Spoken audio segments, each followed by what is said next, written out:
Yeah. Yeah.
Well, should be everybody in Tailspire. Let's get this party started. Well, hello and welcome, friends and adventurers, back to another session where we follow our illustrious party, respectively being Phelan, GMW, Percy, Singurin, Voltai, Solitude, and Zamiel, as they adventure across the lands of Eberron and beyond. Currently, they find themselves in the shard jungles of Xantashk, just outside of the city, and they are going on a hunt for Serpensia, Yuan-Ti leader, or cult leader, who they encountered briefly, not just a fortnight ago, and she gave them a warning that they would meet again, and it seems such a fate is imminent as they hunt for her at this very moment.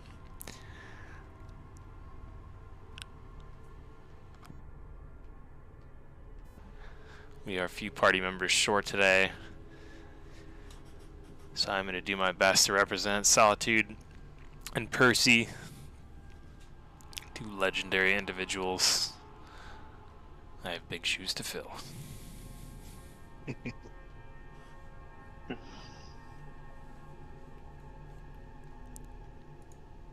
Actually, it looks like we are missing someone from Tailspire. There we go. Got you in there.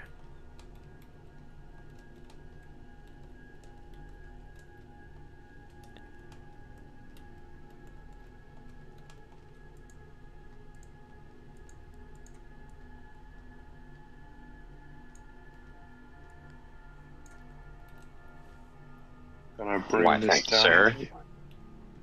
I was waiting on GM, but also grabbing food, so I didn't want to be putting a whole bunch of random noise in the microphone. No worries, no worries. Yeah, Tailspire needs to do a better job at the whole letting you in game. It's like, I don't think there's any reason why. I suppose maybe a GM wouldn't want you out of the game if he was building something in the process, but I don't know. I don't think there's any reason why to not have the players just get in the game when they want to, you know? I feel like it could be a setting that you could toggle. Yeah. If it is, But I mean, they do. They also give the ability to give people DM privileges. So, like, they're kind of limited on what they can even see anyway if you don't give them a character, you know? I think I just should do that for everybody. I don't care about people having the ability to really do anything besides remove objects. Well, that's what having DM privileges does. They can swap over from player mode to DM mode and be able to control random shit.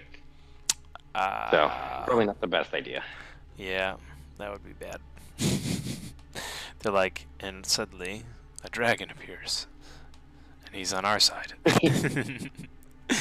Right.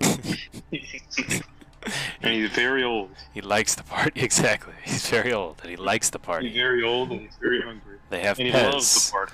They have Pez, and he loves Pez. Who doesn't love Pez? That's the only thing that he consumes. He doesn't consume flesh. He consumes Pez. The Pez dragon. I've heard of this mythical beast before. Well, you guys currently in the midst of thick tundra. It looks like most of what you guys cut away has already grown back, as you can still see that there's relatively, sort of a beaten path there. Kang is doing his best to carve out a fresh path for you. So you make it to what looks like a clearing of sorts. The grass is still tall there, but you remember this sort of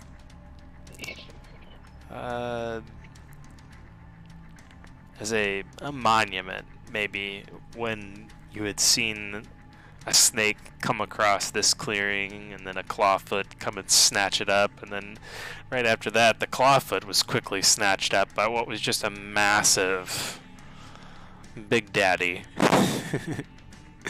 Big Daddy dinosaur. I think that was what I named him, but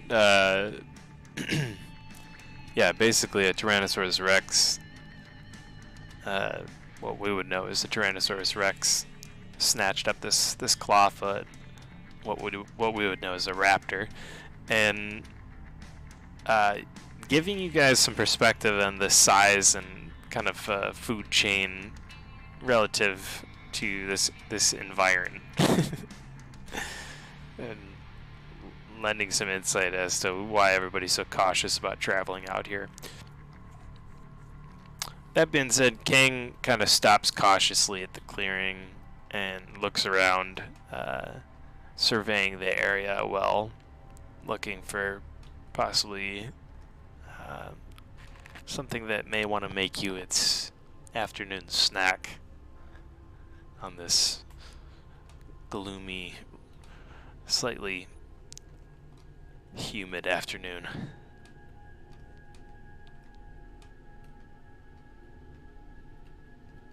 Before we get too far in, Sin's going to turn to Zamiel, and she's going to say, Zamiel, before we get further into the jungle, I wanted to give you something. I had this commissioned in the marketplace late last evening, and she pulls out a gauntlet and she hands it to him, and she says, I'm sure you will know how to use this.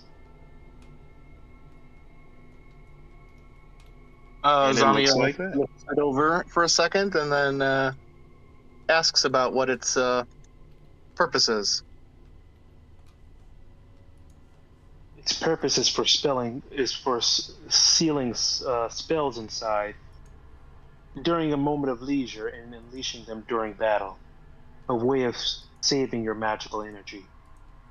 And I will message you the spells that are already in it, as I can't use these spells. So I figured I can't use these spells. It's got, spell gems slotted into it, and there's certain ones. Yeah, the spell gems. Specifically what it is. Yeah, the spell gems. Each of them, can only have a certain level of spell in it. Yeah. So these spells I don't have access to. So I'm hoping you can.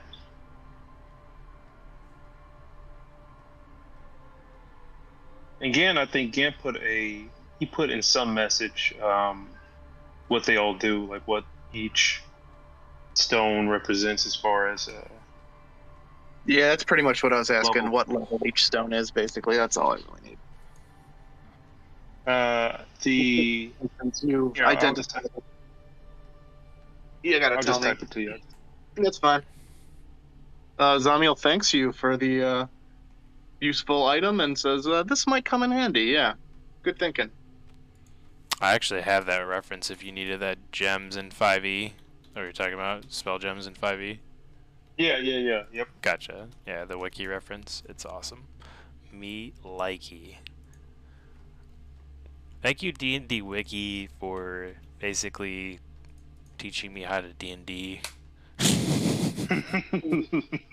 We. Oh yeah, the wiki doc is amazing.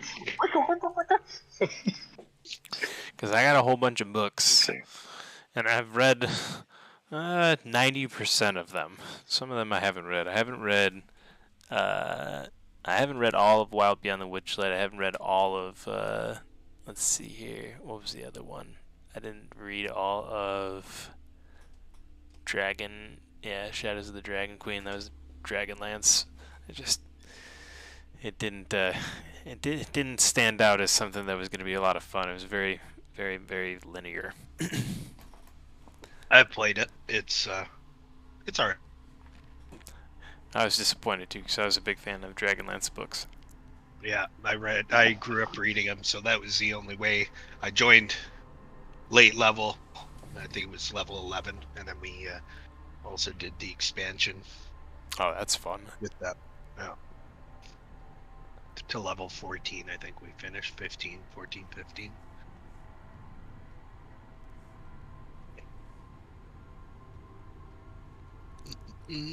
Oh, and the Drakenheim one came out too, for free? Oh, I didn't know that. Mm-hmm. Hey, there he is. Hey everybody, sorry I'm late. Fashionably. Fashionably late. JMW tips his cap to everybody. Yeah. Gotta figure out some Big some cloud weird of smoke shit. rolls in as it dissipates, there stands GMW. Ooh, nice Yeah, I was entrance. not there. I was not there before the smoke, and I am there after. I'll have to check that Drakenheim Oh. expansion out. I never saw that. I'll have to check that out. Thank you for telling me that. Very welcome. Drakenheim. Yeah, it's- I'm in Drac. Well, where is my computer charger? I want that. I need it. I do not have it. Where is it? There it is. I found it.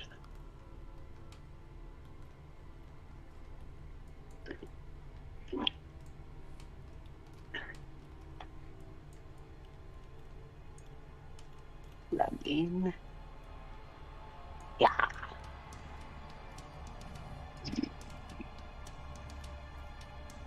I imagine that most of the parties kind of like doing similar discussions too about like, hey, I bought this and I bought this. 'Cause you guys were kind of all separated. Some of you were together while you're making your purchases, but most of you, I think, were making them like presumably at the same time.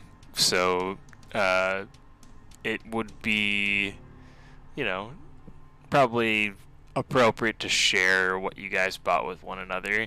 And I'll say, like, for that matter, Percy and Solitude both share what they bought at the market with everybody, basically, while you guys are walking. So, Nice. yeah, anything you heard about them purchasing something, your characters would be privy to it, in case you wanted to be like, hey, hand me that, or whatever. Hand me your drugs. Give me all your drugs, sir. I was really hoping that GMW was gonna smoke a laced cigarette. You know, at some point, now I have to do that. You know, because you said it, now I Yeah, have still to might do happen. it. Might happen. Unbeknownst to him, he thinks it's a regular one, and it's not. I go into some fucking mind powers and shit. Sounds fun. Gonna send you to a Fey realm for a little while.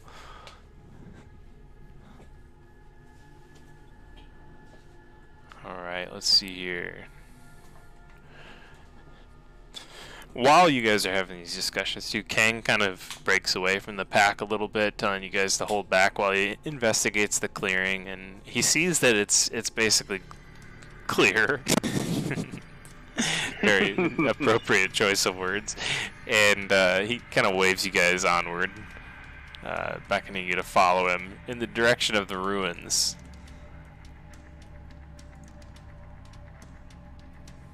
Right, yeah. Yeah. He continually mentions his worth on this trip, mentioning about how without him, surely you'd be suffering from the traveler's curse, and it's no coincidence that you're finding your way easily on the path that you did before, because he's with you. As a citizen of these lands. I was always told that men who overbrag are secretly insecure in their abilities. You don't have to explain yourself so much further. She says, like, kind of like trying to put him down a peg. Everything about Kang, from his haircut to his clothing, definitely exudes someone who is trying to overcompensate for something. Quite. Even I could manage my way through these jungles, and I'm not even from here.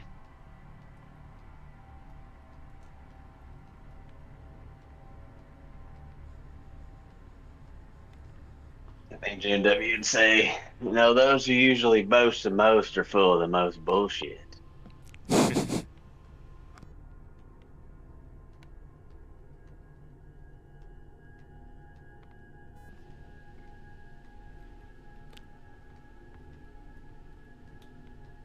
That's right, you're not from these lands, are you?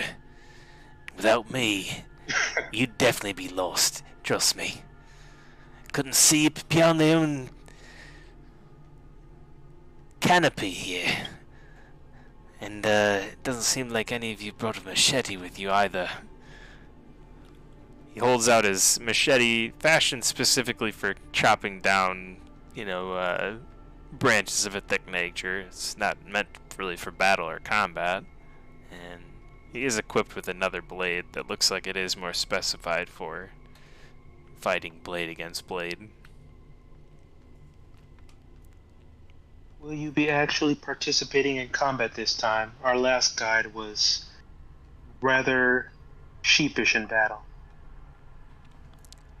Us guides, we pretend to protect our own skin first.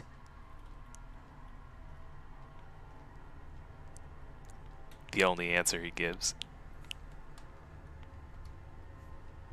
I see.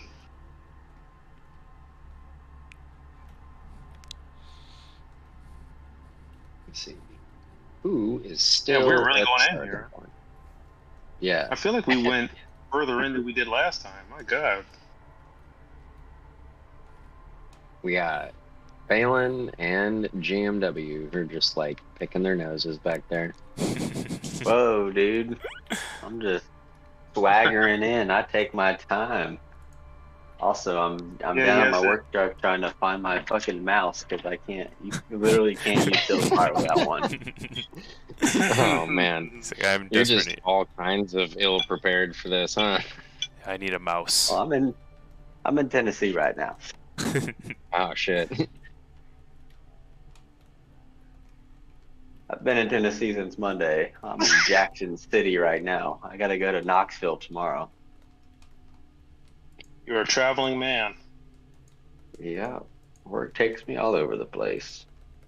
I thought I grabbed my super awesome RGB mouse from my super awesome setup, but I brought the USB connector and not the mouse. Uh-oh. Thankfully, I have a mouse in my truck. He's got a How you backup. doing? So Gan, I just want to say too, and Singura is going to kind of say the same thing to Voltai, even though I probably don't have to. She'll try to keep her. She kind of feels like they're, on to them, like they know they'll be back and they're expecting an ambush. So she's trying to keep her eyes out for, the trees and such while we're walking, if that helps. Oh yeah. Voltai, like the entire time, has really just been eyeing all around him, just looking as deep as he can into the thicket and the vegetation. Same with Phelan. We're kind of on their turf right now, so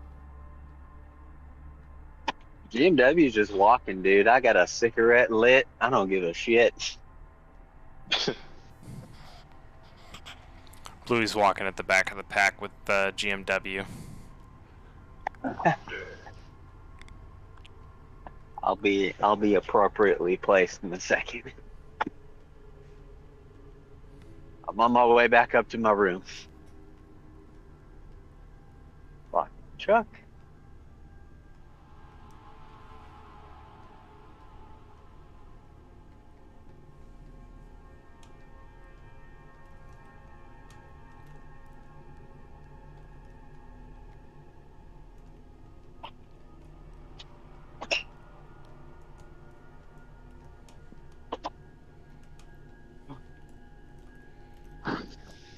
Not too much walking today. How many steps do I have?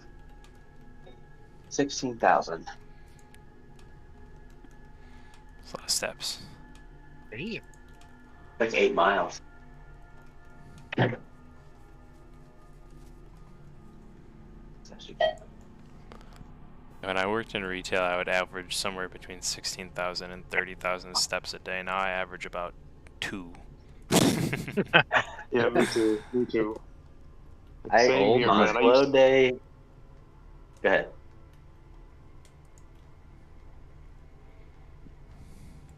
I used to spend walking everywhere with like a 50, 60-pound backpack, and now I work in an office. I'm just sitting around for 10 hours, just sitting at a table to get no steps in. Sitting around. Yeah, working outside, I usually average at least 3 miles. The most I've ever done in a day is 25. Whew. Holy shit. That's unreasonable. Yeah, it was rough.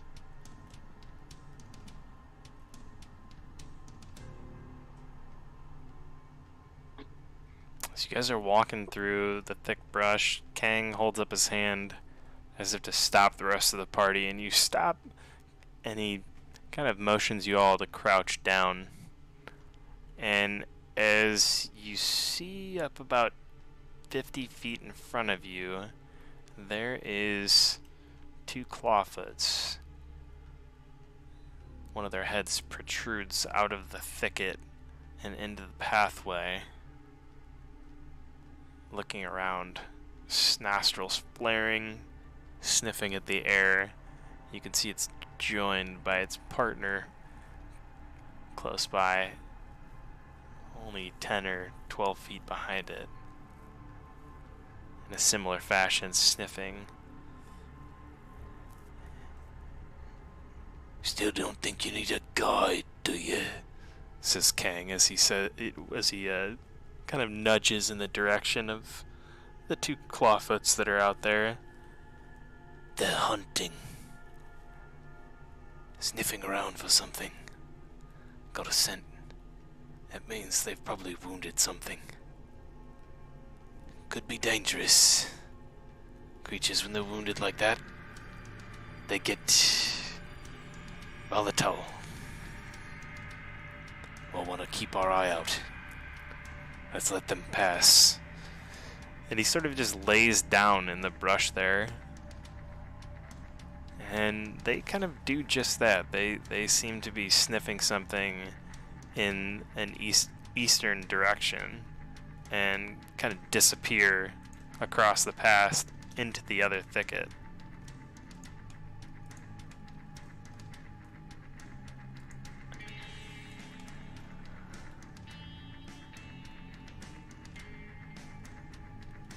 when you get a chance again. My screen says waiting on GM.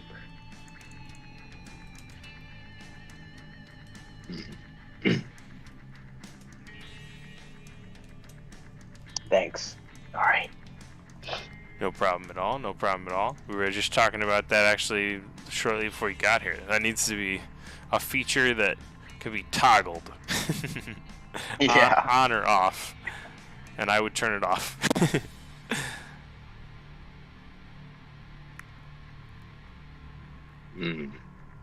Wondrous beasts. Voltai kind of mutters as he kind of clicks his teeth together and has Elagos stand back up.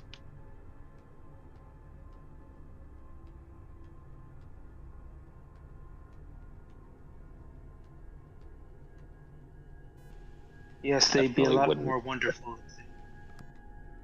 Go ahead. But go ahead. Yes, they'd be a lot more wonderful if they weren't interested in eating us. Yes, I'm not sure if I would As use that always. same adjective to describe them. They hunt in small packs like that, so as to keep away from the bigger prey. Big old packs of clawfoot running around. It'll draw the big daddy. Yeah, Maybe, I think we Jane. saw one of them last time we was in here. You're lucky you're not dead. They've got noses that can pick up anything for miles. Would have smelled you outright. Must not like the scent of your cologne there. Perhaps it's the smoke.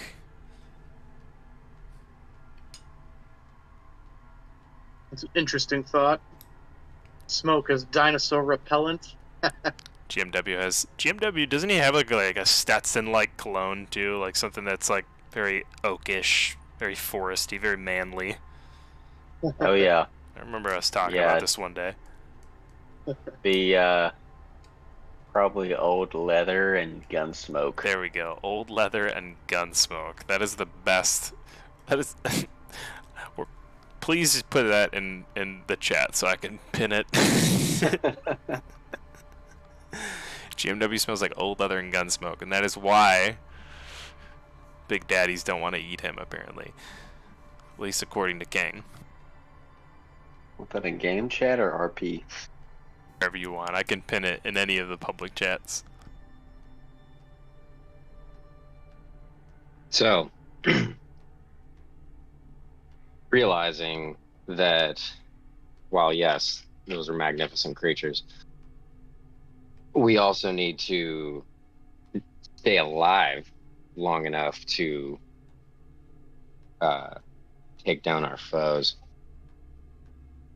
Voltai is going to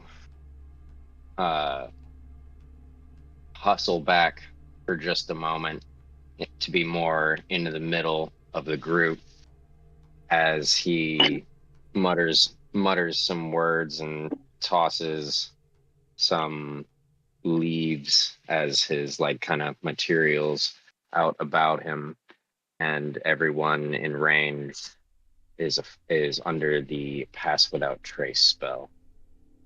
Ooh, I'm gonna be sneaky as fuck. This ought to aid us in making it through the woods, or making it through the jungle.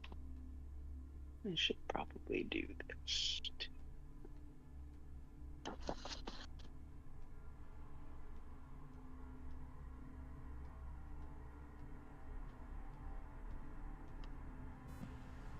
Haha, yeah, my two character players, make sure you update. Yep. Both of you.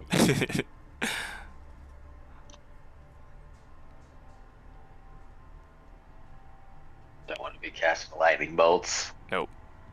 Well, you do, but just not today.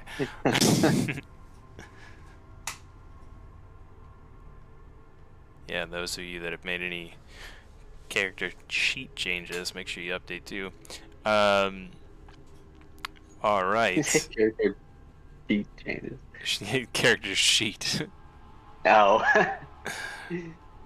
You bastards. So we no longer leave any trace.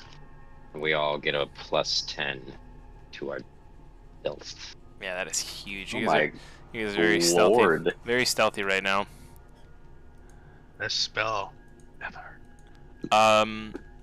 That is gonna pay some dividends, I think, for you. I'll just say that. Let me make some stealth rolls. We know we're at the bottom of the food chain.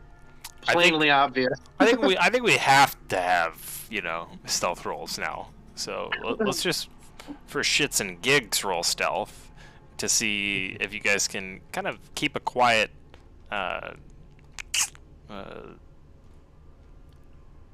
march as you know, all let's see, 1, 2, 3, 4, 5, 6, 7, 8 of you, 9 of you trudge through the jungle here, not attract anything All right. else. First Alright, roll y'all of the go ahead. game. I'll roll last. 10 plus 10, 20. That's still a 19. Oh dear 9 God. plus 10, 19. 5 plus 10, 15. Wow. You know, 24, a 19, a 15. That is... Okay. And it's passing without trace.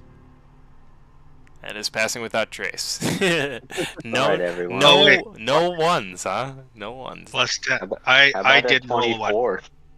Phelan rolled a 1. Oh, you did indeed Oh, roll no. a 1. You did indeed roll. I saw the D4 after it. I was gonna say. Yeah, even with the if only I'd rolled a 2, Ooh.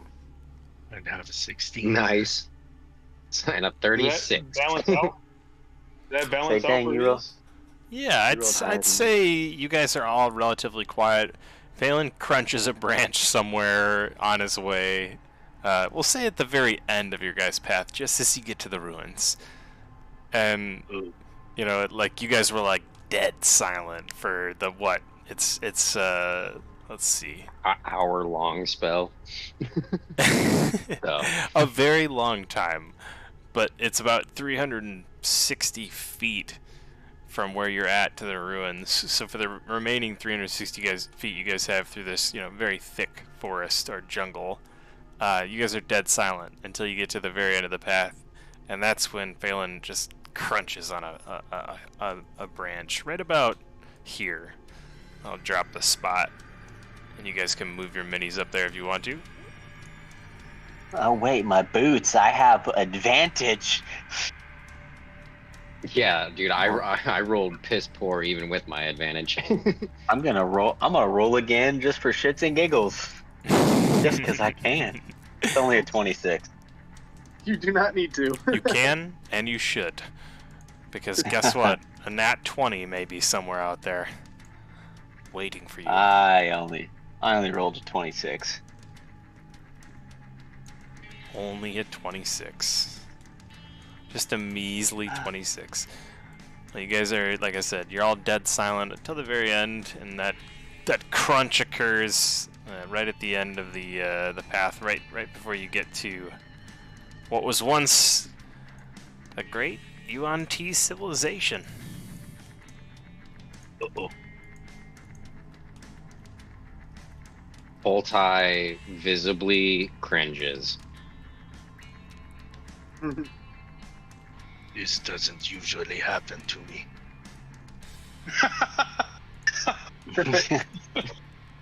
Performance anxiety. Exactly. I'd say it happens to all of us, but it don't happen to me. What was that about boasting? Yep.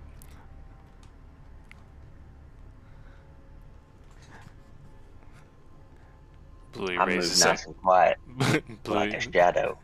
Bluey raises a metal eyebrow at GMW. Can And we he oh, looks, sorry. Go ahead. he just looks at you, Phelan, and kind of nods to you and says, "Out here it could happen to anybody, but watch your step. It might not be a branch next time." Duly noted. He nods to Can you. we? That's it.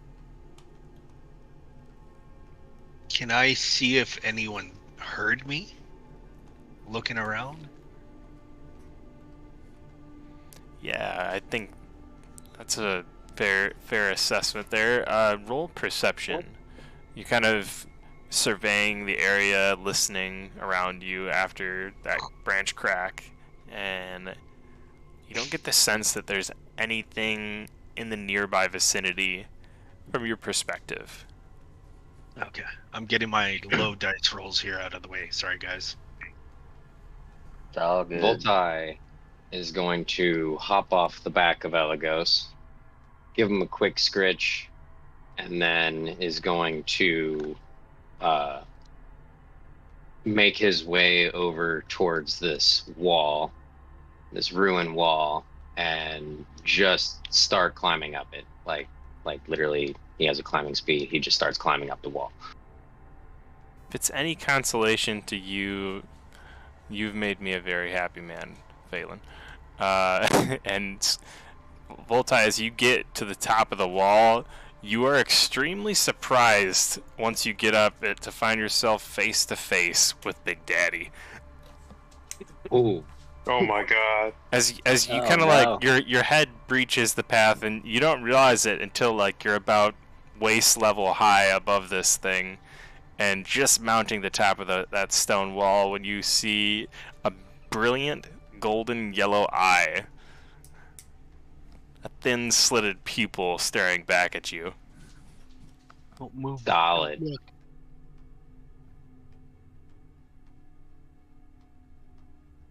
I learned my. I'm just I know gonna safety stand super still and like just crouch down.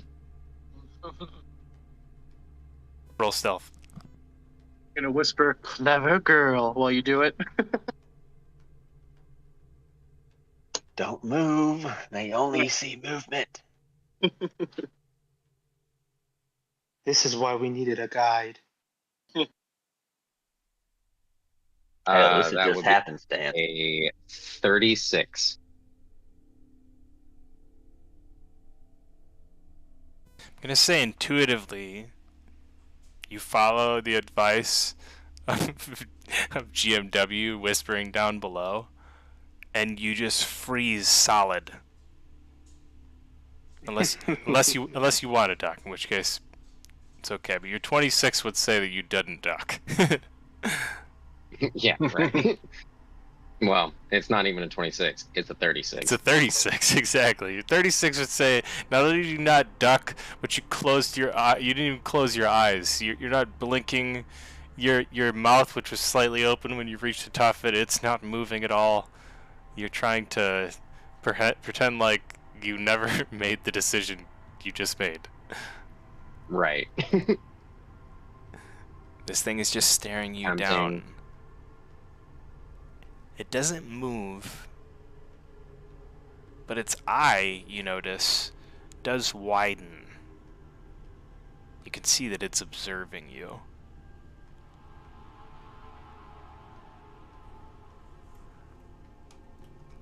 Blow smoke in its eyes. It'll think you're cool. I'm going. Some 20 feet in front of Big Daddy, you hear like a kind of a rustling in the brush, and you see several raptors, probably about 7 or 8 of them. They all sort of rush out of the bushes, and as they do so, Big Daddy, without even skipping a beat, instantly bounds after them, ignoring you completely. Chasing his prey. Damn. I take back everything.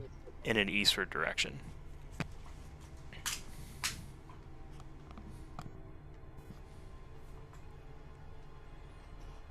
All right. Well, that was Well, close. now that I'm, no doubt, now that I'm up here, I want to get as much of a look around as I can to see if I see any other movement, any signs of life or humanoid life, or otherwise, via an active perception check if possible. From this vantage point, let's see.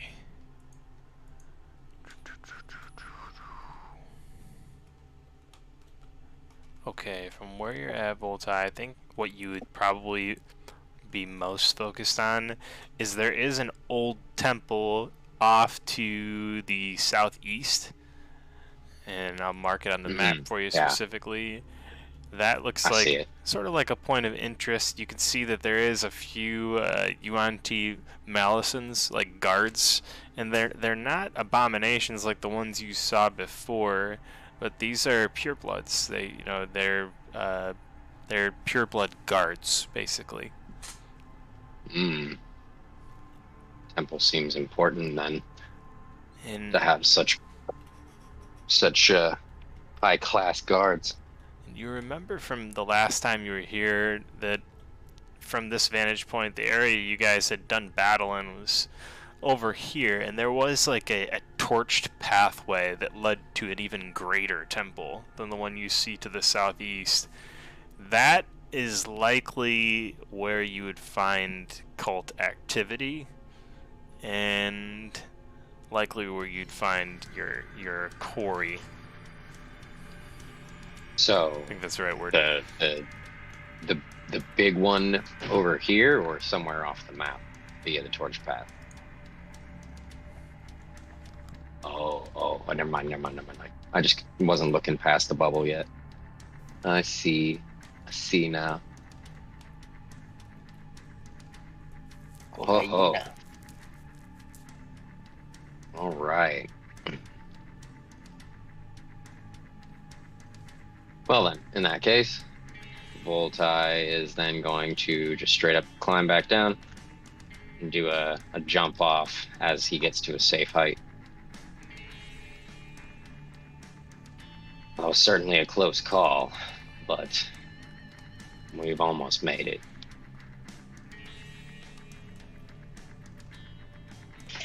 What'd you see up there aside from death? Well, I'm sure you heard the commotion. I think that might have been one of the big ones. Do you think that is the same one that we saw before? Bluey says. Definitely not. Much bigger. Oh wait, you guys are talking about the big one that you guys saw. Yeah, he doesn't know shit. He wasn't there. It's hard to tell. Anyone know what color the first one was? It was green like that one. It might Yes, have it's been. Eyes like with eyes of gold.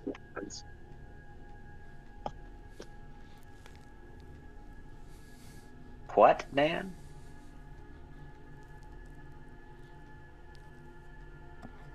I fear to think what might happen if we should run into two of those creatures. Nothing good.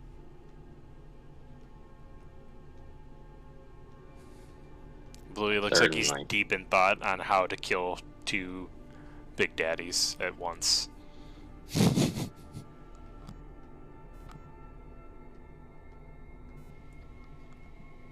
So, while I was up there, I spied a temple off to our southeast.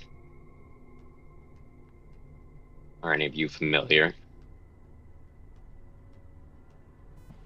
We set a toe inside.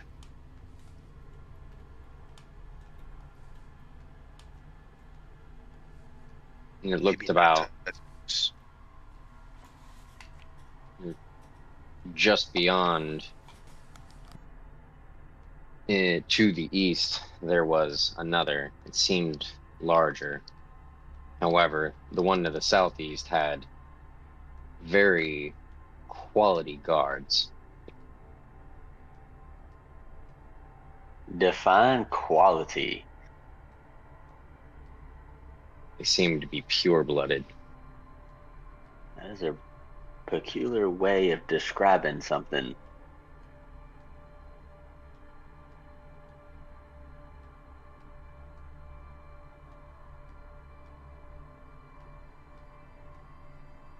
The purebloods will actually be lower in their hierarchy, making them less quality to some. Oh. Well, I was merely going by their arms and armaments. I do not know much of the Yuan Ti ways. Which Ones one we we have want to to check be. out first? Why don't we ask our guide? Kang, where do you think we should go first?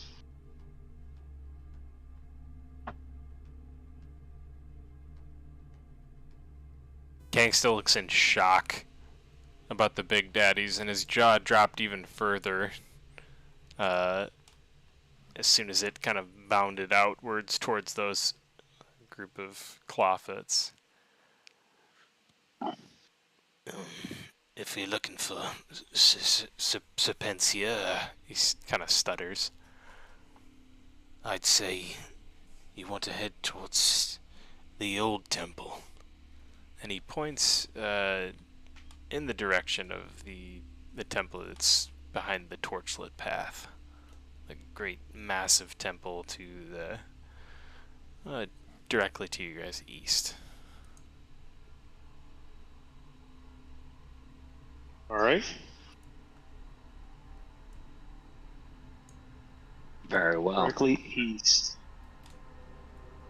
Maybe slightly southeast.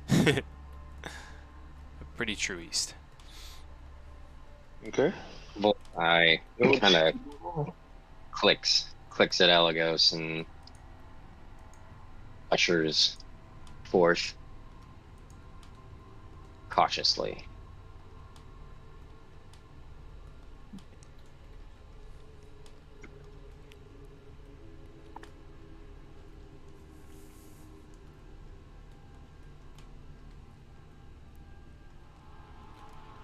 Instead of taking you through the ruins, Kang kind of sticks to the outskirts, staying as close as he can to the cover of the thicket of the jungle, and pausing from here and there from time to time to kind of stop and just listen to sounds around him, specifically when he reaches this pyramid-like structure in front of you. He kind of looks all around it and he puts his hand to the ground, perhaps feeling for some sort of vibrations. And he seems to think everything is fine at some point and begins to wave you all onward.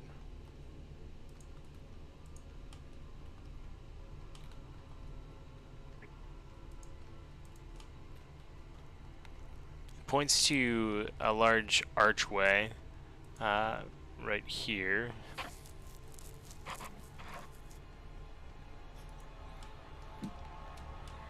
And says the pathway to the temple is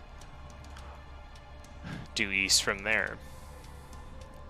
And at this point, it looks like most of the area that was once kind of full of Yuan Ti cultists, warriors, archers, looks relatively deserted. Even when you look up on the rooftops, you don't see the many Yuan Ti archers that occupy the tops of stone walls and roofs of the ruins from here and there.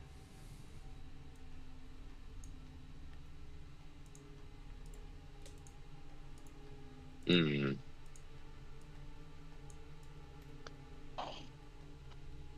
Perhaps they've fortified themselves into their temple.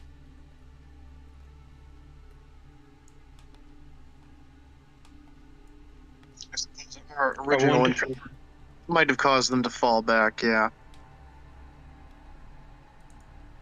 I wonder would they be expecting us?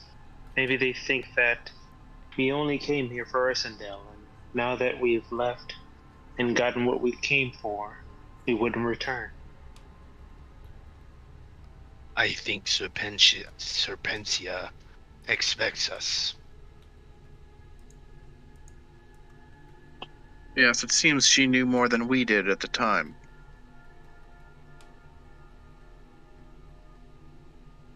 She did seem to be well informed.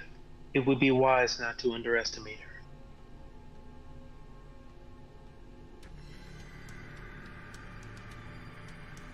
We must stay Guess we'll keep vigilant. going. Yep.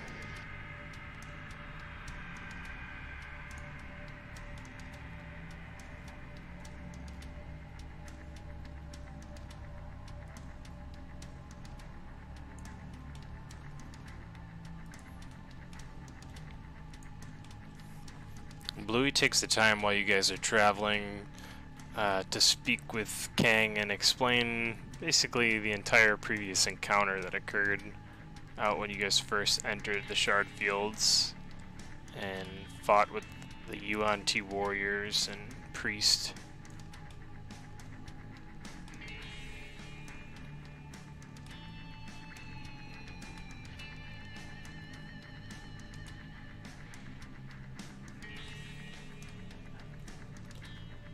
As you make it to about where Bluey's Mini's at,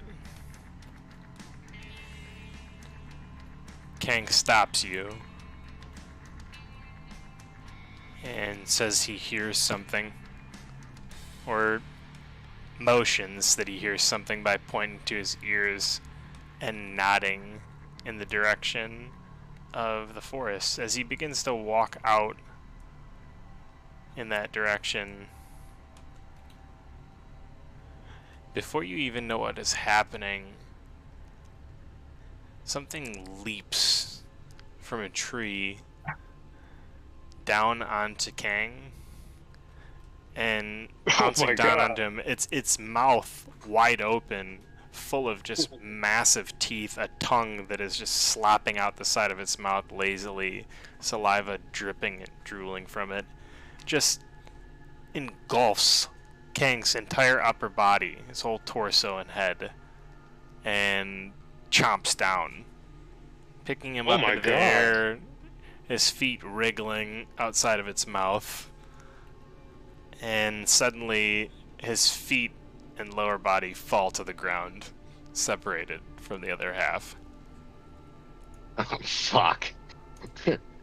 So much for knowing his way around the jungle. That is quite unfortunate. That could have been one of us. Seems as though it still might be.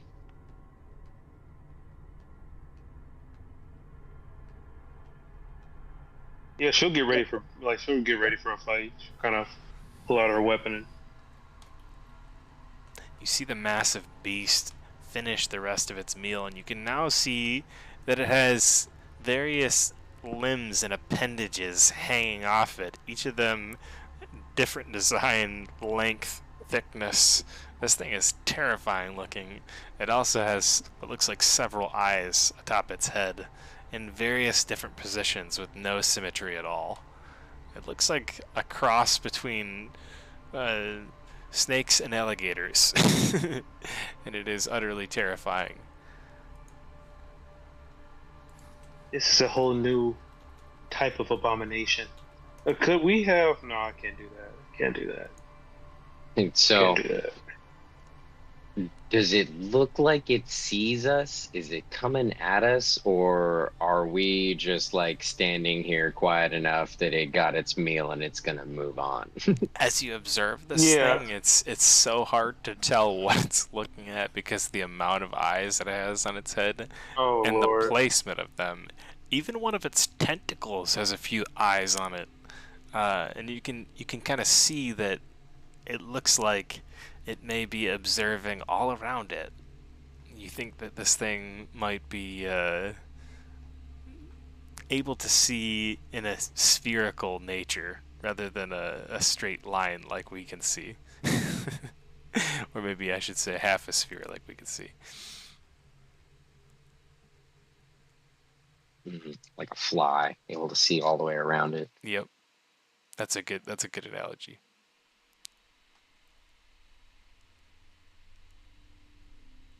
Gross. Oh. Well, Yeah. is it moving on or is it licking its chops?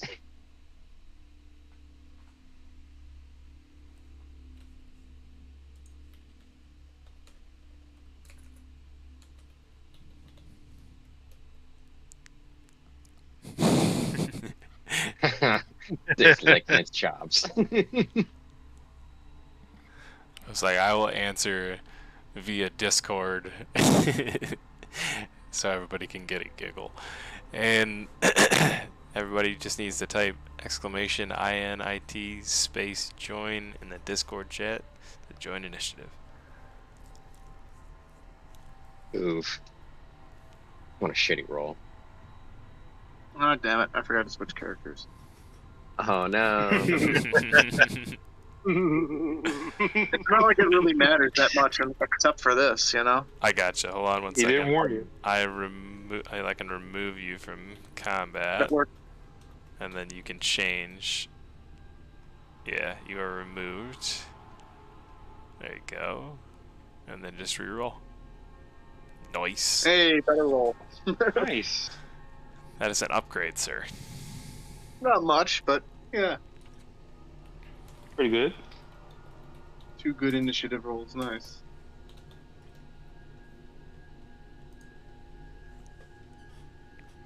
Okie dokie.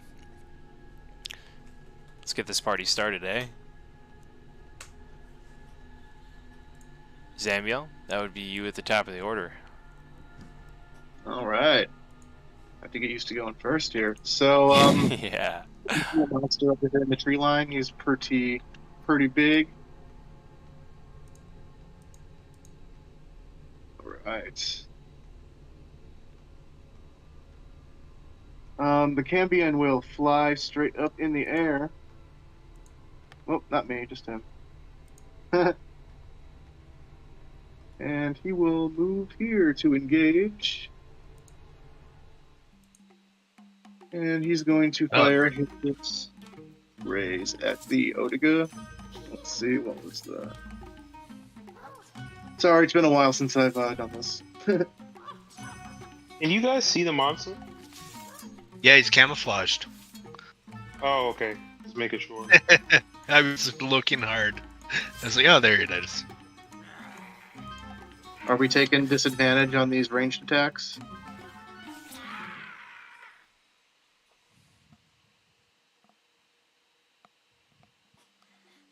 Which ranged attacks?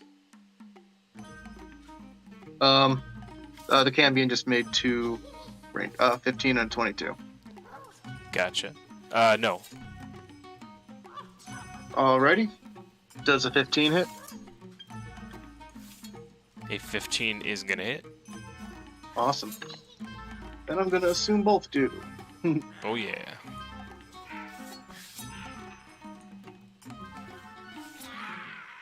Those are gonna hit for 10 each, basically. Right. Samuel will step up next to Sangurin, right over here.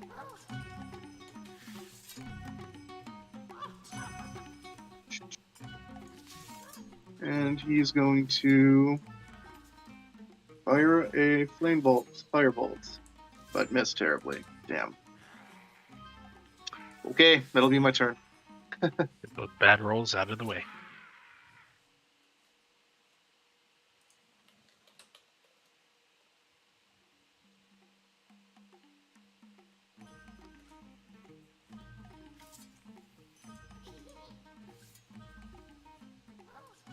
A 2. Oof. Really?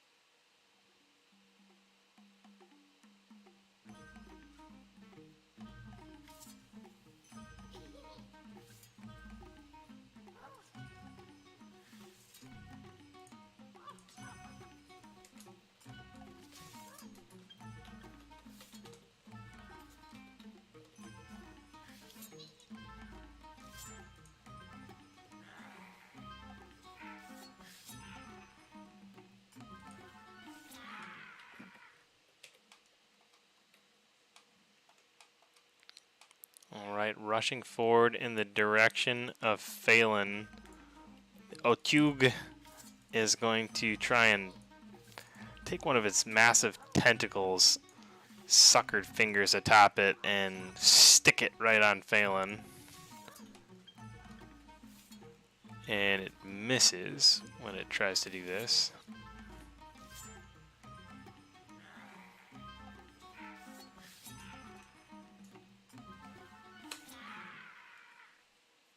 And Phelan immediately has a chance to retaliate. Ooh, As it is I his will. turn. Oh, wait, can you hear? Oh, there's my volume. Sorry, I was muted there. No I worries. was trying to ask if, with it missing, could I do a riposte? Yes. Yep. Okay, let's do this. Not regretting picking that one. Oh. Okay, so that'll just be a attack with Katana, and then add the superiority dice. I will click one of them off. Okay, let's do this first. See if I hit. Ooh. I guess it's not gonna matter because I miss. Another 2. Man, what is with these 2s? For some reason, I read that as 2 + 8 + 10, but that's because apparently I don't know what an equal sign is. But, That's 2 2s and a 1 in a row for me. So. oh man, it'll get better. But It'll at least, get better. at least it's my turn. Yep. Okay, so Phelan is going to kind of close his eyes here, and oh, that's why I can't move. And you'll see him reopen his eyes, and they're kind of flared with kind of a green, fiery looking light, and he's going to take his form of dread. And as he does, the skin on his face seems to like wither away, and the skeletal face instead takes place of what was his face before. And from his forehead, 2 kind of oni horns kind of come protruding out the front, and then the rest of his armor takes a bit of a skeletal appearance as it seems to crack and break, and the bones adorn his armor. So he's going to roll for temporary hit dice. So he rolled a 6 + 6, so he gets 12 temporary hit points. When he takes, that's too much. Oh wait. Okay, I'm trying to add the temporary. Usually it works, but oh, there it is. Okay, sorry about that. And with his form of dread, when he hits a creature, they're forced to make a wisdom throw. And if it fails, it'll be frightened until the end of my turn. And I am going to be immune to the frightened condition as well.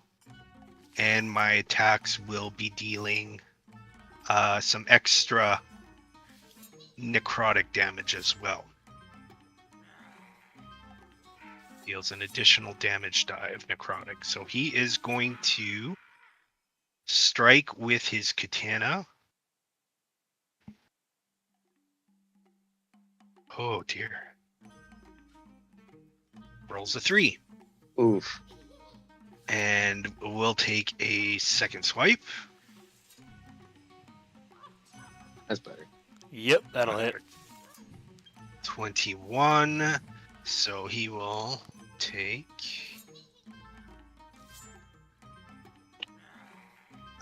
so that'll be 10 damage plus an additional, so that'll just be a D8 if I of necrotic, correct?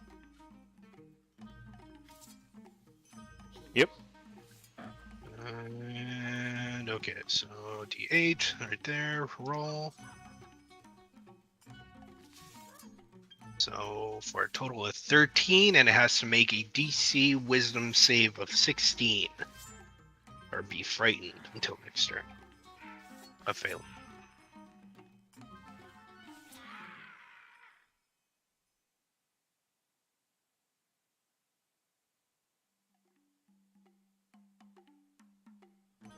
Must have been because I wasn't describing my attacks. I just described my form of dread. And it rolled pretty decent on the HP, but It is an 11. It fails the wisdom save. all right. So he is going to be afraid, and Valen's just going to skirt around it here and kind of interpose himself in between Solitude and this creature, and end his turn. He is a furred. He's a fur to you. It's no fun. Alright, he's not moving any closer to Phelan anytime soon. And I think that would be Singurin up next, yep. Alright, let me see if I can use this. God damn it. Give me 1 second. I'm sorry. When it is your turn, it's like you have the magic stick. You never have to be sorry. Everybody has to sit there and listen and wait patiently for you to do your thing. Well, it's just that, like, you think you're ready and you're like, oh, okay. Oh, wow, it's my turn. Okay. It helps if I do this for people too. Throw the initiative order up. Okay. Alright, so she'll take, with one hand, she'll just take the sword on her hip and she'll just slash at the air. And she will use her bonus action through the sword to cast Hex on the creature. She slashes at the air, and on the creature in the direction that she slashed, a red glowing mark is on his body now, and he is hexed. And she will come up to it, which is probably advised, and attack twice.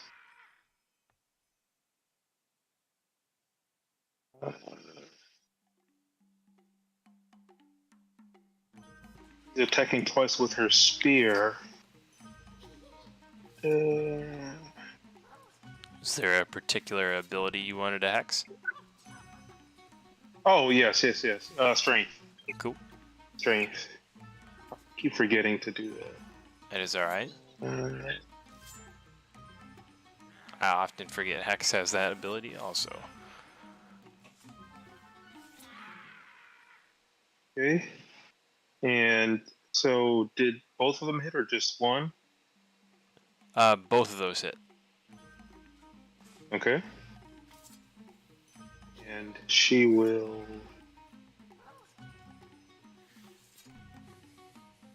two-hand this. So 11 and 7, and then I'll roll the hex damage.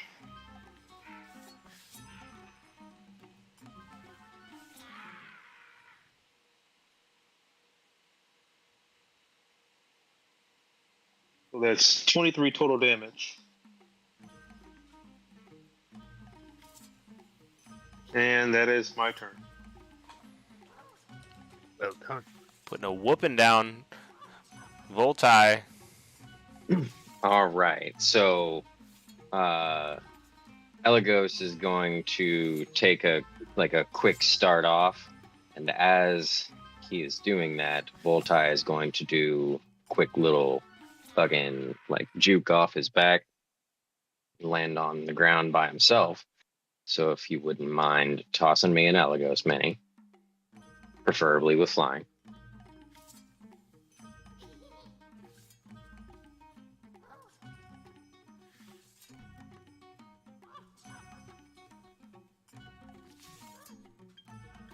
Got you.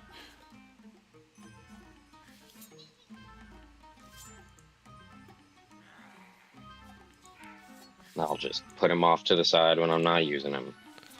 Like I Grab said, him whenever. thank you for being so organized with your naming of your minis. I love you.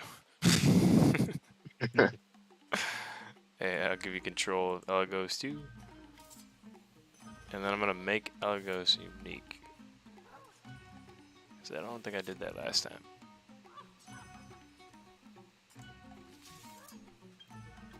Sweet. Alright, so kipping off of his back. Elagos does like a quick little flying maneuver around with all of his movement to flank this creature.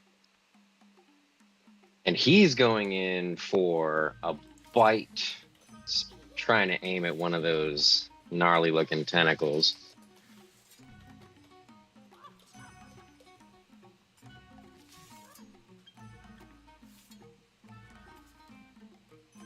With a 26 to hit. That will definitely hit. Yep. Nice. It's almost a nat 20 there. Almost it wanted to be. I know, it really wanted to be. All right, so that is 11 damage, where 9 of it is lightning.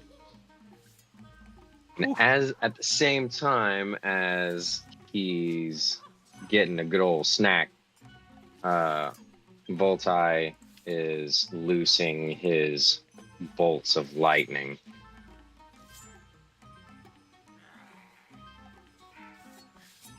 The 16 to hit will, the 15 hit, so a 16 will.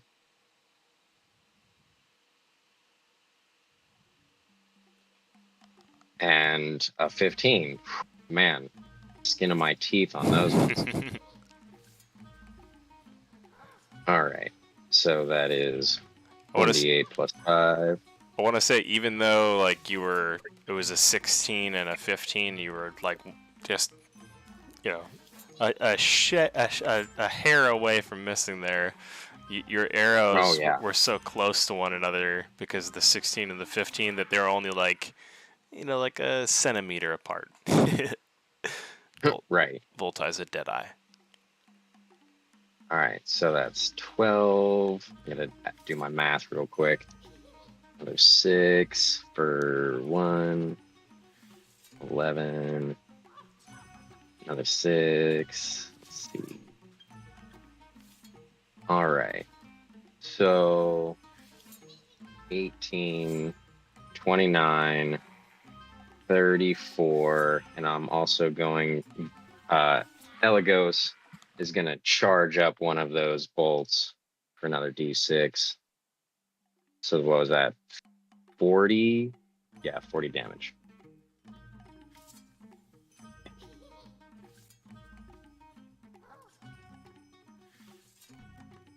Where, let's see, was it 17 of it was lightning.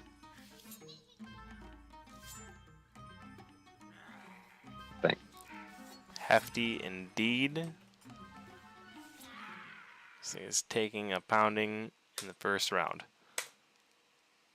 And that should be GMW up if that is the end of your turn there. Oh yeah, I am all Voltai and Elagos, tapped right? out of actions. Yep. All right. Out of action. Out of action. But you are in action, sir. Oh yes, for sure. And And it he's is. gonna bring up. Go ahead. No, it's your turn, man. Gito's gonna bring up his right hand in an aiming motion, and before, right as he gets to the apex, his revolver appears in his hand and materializes in his hand, and he cracks off 2 quick shots. Bang bang. Where's my dang? Go. Shot number 1 is a 25. Wait, what? Okay, yeah, 25 to hit. Shot number 2 is a nat 1. Gun jams. That don't hit. Yep, gun jams. Let's see. So I get off 17. What is it doing? Rolling. Hang on.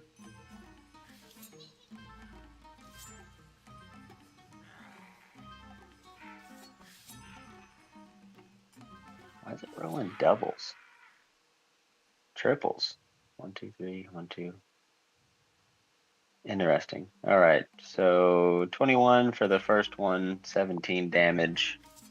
Second one was a nat 1. So I'll have to roll a. Actually, I can't remember what I have to roll to clear a jam. 17 damage, that'll be my turn. We'll investigate what I have to roll to clear a jam. Alright. You need help, let me know. I got some references on that.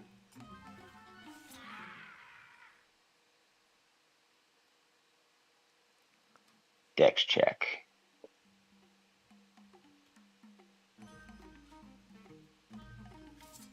Yeah, I think that's the same thing. Yeah, dex check. But it costs you an action. Yeah, so I'll have to be on my next turn either way. Dex check of 10 or better. Alright, yeah, that'll be my turn. I would say that's probably similar to like reloading your gun too. I don't even necessarily know if I'd make you make a dex check on that. I think you just take an action to clear it, because it's not like you're gonna fail to clear your gun. You might fail to do it quickly. Yeah. Well, in that case, they're calling a jam. It's called a misfire. It's too light of a loaded cartridge. Yeah. So you have to reload, right? The hammer hit the primer, but the primer didn't do anything. It went. Yeah, it just went click. That was the sound of your What report. What the fuck? That's not good. Well, you did hit with one of those shots, so 2 of those shots, right? No, one of them. There's only one. Yeah, one. I don't know why it's rolling Multiple triples. damage. The first roll was a 21, and the first damage was the 17. Got it. To fix that too. I think it might be on advantage for some reason. Let's see. You do have advantage. Because, Oh. I don't know if you'd have advantage, actually. Just the melee people have advantage right now, sorry. Okay, yeah, alright. Yeah. Sadly, we ranged folk. You ranged We don't folk. get flanking advantage. Yeah. Our Sorry. dang ranged folk. Sorry, ranged folk. I don't know. If that is the end of GMW's turn, and your new photo, by the way, is awesome. That would be Samuel up. Yours too, by the way, Phelan. That one you shared earlier in the chat. I don't know if you've made that your D&D Beyond yet, but Yeah, my vote is an upvote for that one. sure did.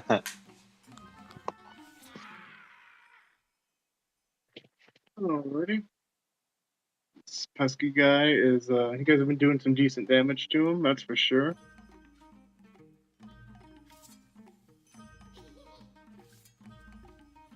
Alright. Cambion will do his attack first. 10 misses, I'm guessing. Ouch. Alright, okay. 7 damage on that. And Zamiel will go for his Scorching Ray this time. That's 3 attacks then. Yep. Thump, thump, thump. Oh, come on. Really? That's 1 miss. 1 hit. Yeah. It's rolling weird Well, for you too. It rolled a 20 with no damage, then a 13 with 5 damage, and then a random 7 damage, meta damage. Don't I think understand. something's going on with Beyond. Yeah, I think so Maybe. too. I think so too. Just maybe it might be worth it to do manual rolls for a little while, guys, because I don't know if it's calculating your rolls right. Could be, it couldn't be. but Then it's four. up to you. Completely up to you what you want to do. I would if I saw that kind of shenanigans, I'd be exclamation R space D20 plus Yeah. whatever my bonus is for every roll. Because I'm scared that I might be messing up your rolls. That's how. All right. Well, looks like I hit for 18 total. Yep.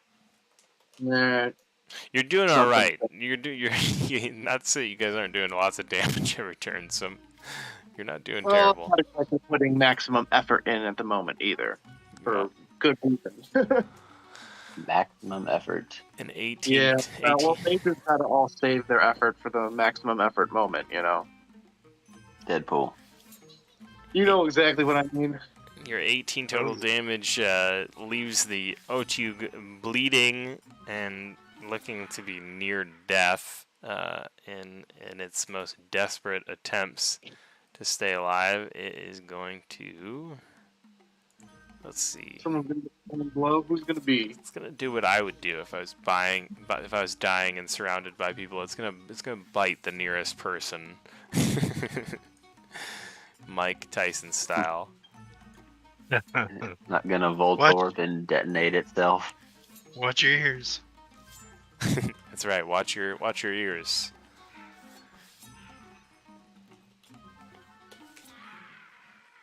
Poor Mike. Sheer frustration. That's what Evander Holyfield beating you up will do to you. And that is a miss as he tries to bite desperately at Phelan's face.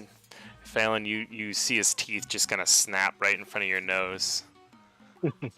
And that would be a disadvantage too if he's feared. Yep, he is indeed I think, feared. right? Yeah, and it rolls it. It should roll it. Oh, okay. Okay. Oh, actually, no, already it didn't. It didn't. It didn't. Let me roll just in case a crit fail. +6. You're just adding insult to injury at this point. The crit. Well, we can have nat failures and have something interesting happen. And that should be it should be the same outcome. He just misses basically. Near miss, even though it wasn't close. Just describe it as such, and it should be after that Phelan's turn. Okay. Well, hopefully this goes a little better than his first round, but he is going to swipe again at the creature. Let's go attacks here. Action. Okay, so he's gonna make his first roll. 23. That's gonna be 12 plus. Ghetto crits. Ghetto crit. So that'll be 19 damage on the first swing. And with his with this katana that he's attacking with, the target can't regain any hit points until the start of my next turn. And then second swipe, another 15. Now the rolls are coming right. Now the Yes, rolls I are got coming the bad right. So that's 10 plus 4, 14. Very nice. And his bonus action, he's going to use his other katana here. Oh, so close.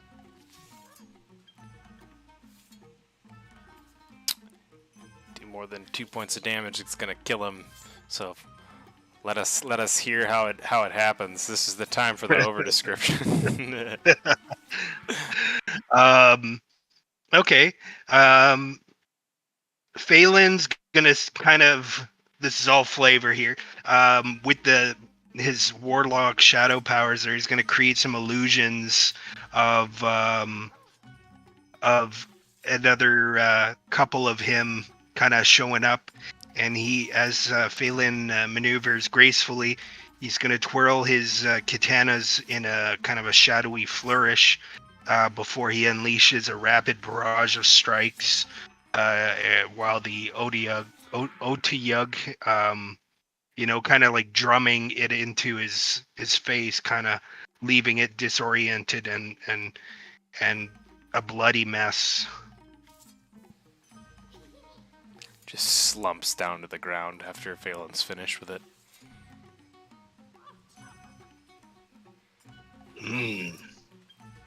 It stinks.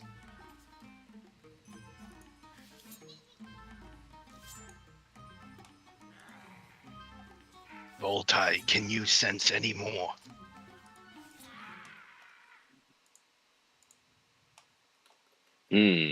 Well, maybe perhaps. I do have a spell called Beast Sense. However, that's not what it does. And you would think it does, but it doesn't. No, if it did what you were saying, it would be called Sense Beasts. Yeah, exactly. And it would be pretty fucking strong.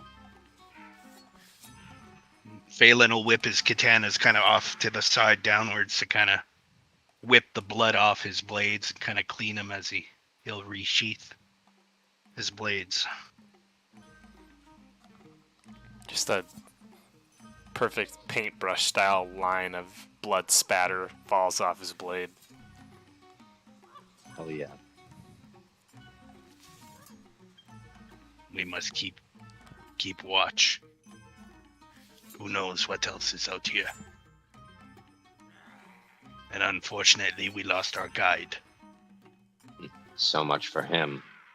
You see his legs just wriggling on the ground still. It was only 6 seconds ago. There could still be nerves. Yeah. Lieutenant Dan might still be in there. When they get severed that way, they could last for like up to several minutes, I've heard. Take note, y'all. 6 seconds. Yeah, you guys beast just beasted that OG. Made a poor choice. Yeah, he did. He was like dinner, and you guys were like, no. Not today. Ain't gonna happen. With that being said, combat is over. There is no other beasts lurking by that you can see in the nearby vicinity. Yeah. Dang, he was so young. Yeah. Did we Yeah. did we pay him already? I don't think you guys did. Payment was to be due upon safe delivery back, as he was your guide. Oh, how Yes, the that is one of GMW would walk over and pat down what's left of him to see if he has any valuables on him. he would Voltai do. is standing. Voltai is kind of standing over you, also checking it out. drooling from the mouth. When you look quite inside good. his lower half, which is all that's left of him, you do see that there is something in his pockets. You pull out a small coin purse and also a ring. Voltai is just like, nice score. Then he goes back Did and he hops on Holds the Elegos. ring up. The dead have no need of money. GMW holds the ring up between finger and thumb, looks at with one eye, glinting in the light. It's pretty plain. I mean, it's just like a gold ring. But when you look at it, you're probably like maybe like investigating if it's like real gold or see how it shines in the dim light. Yes. But yeah, you can kind of tell that, hey, this might be worth something. It's real gold. It's at least worth a gold coin.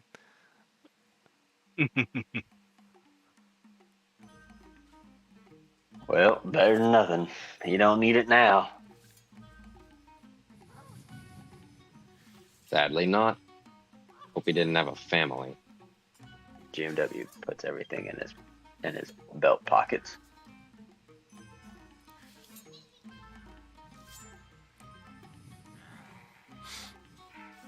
You're just as strange as this guy, keeping a ring in your pocket, huh? That's not where a ring goes. Yes. See, and if you would have kept it on his finger, you wouldn't have had it right now. Yes, he shall be missed.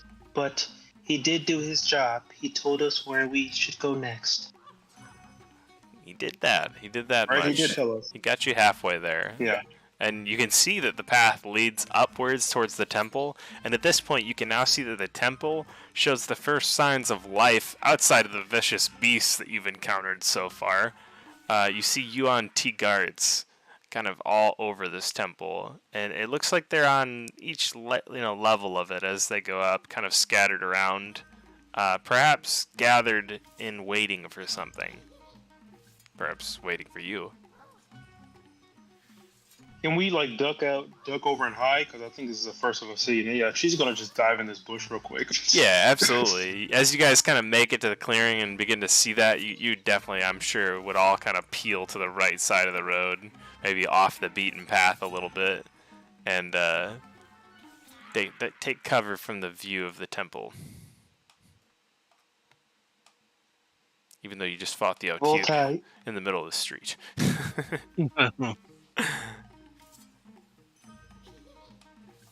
Well, Ty, I think you're the best. You're the next best thing to a guide. You coming from these woods, right? I have been traveling through here searching for my quarry. I'm not particularly knowledgeable of the exact location. However, I am well known, or I'm well versed in the arts of survival.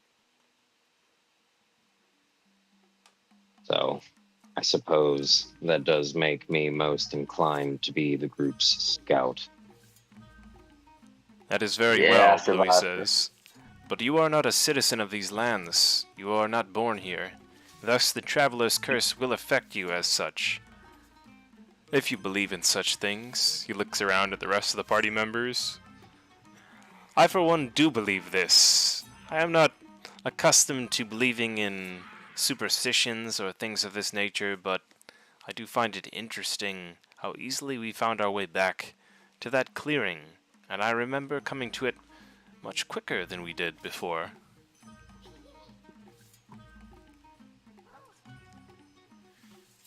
You think foul magic is at play? I think this land is cursed to outsiders. Yes, egregious things have happened to these soils. History tells us that much. Magic of this nature can occur when such things happen. Look at Corvair. Look at the Mornlands, he says, in a somber tone.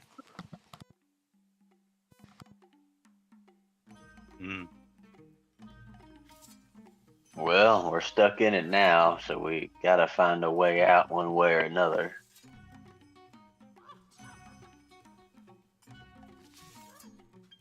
Agreed. But right now, our goal lies ahead. Within sight. How prepared are you all to go to achieve your goals?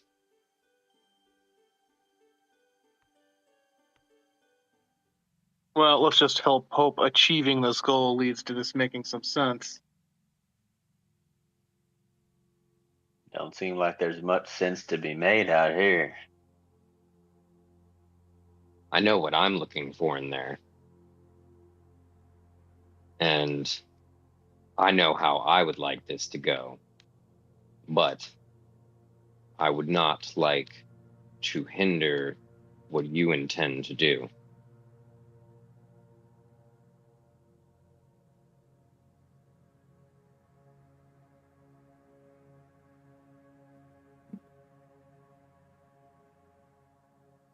What is your intent once inside? Says Bluey plainly. I will claim the one known as Verg. And he will be coming with me to the nearest bounty station. You want them alive or you want them dead?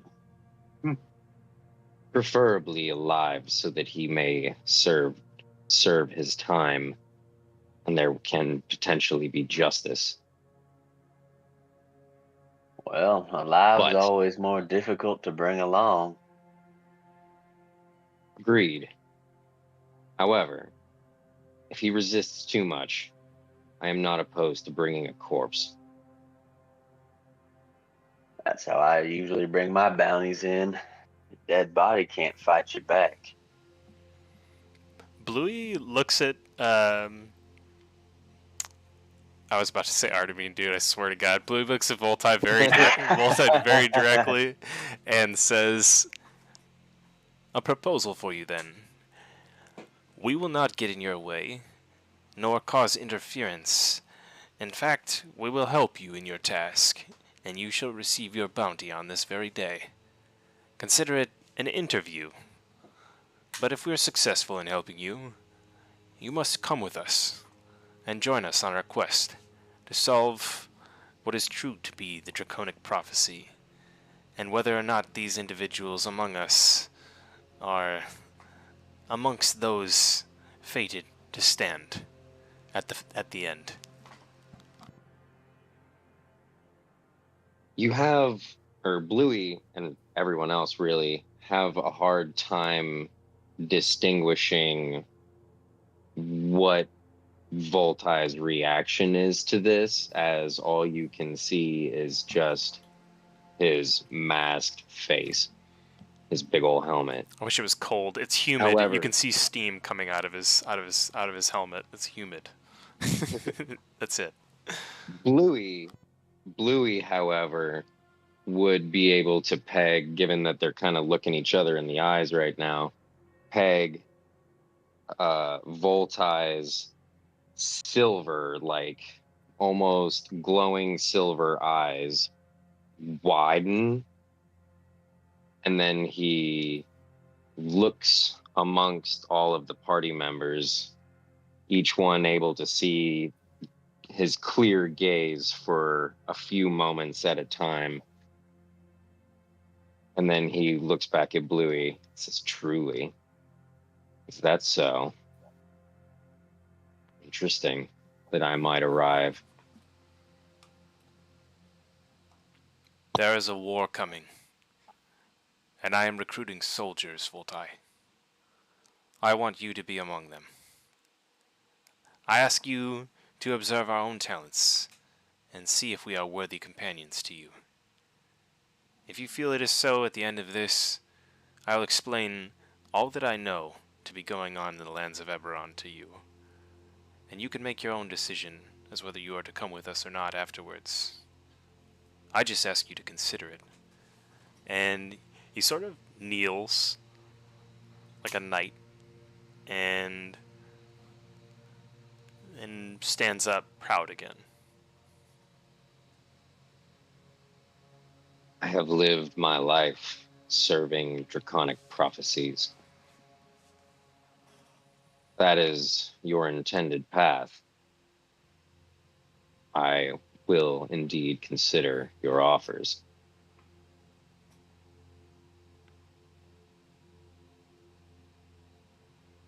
Well, shall we be about it?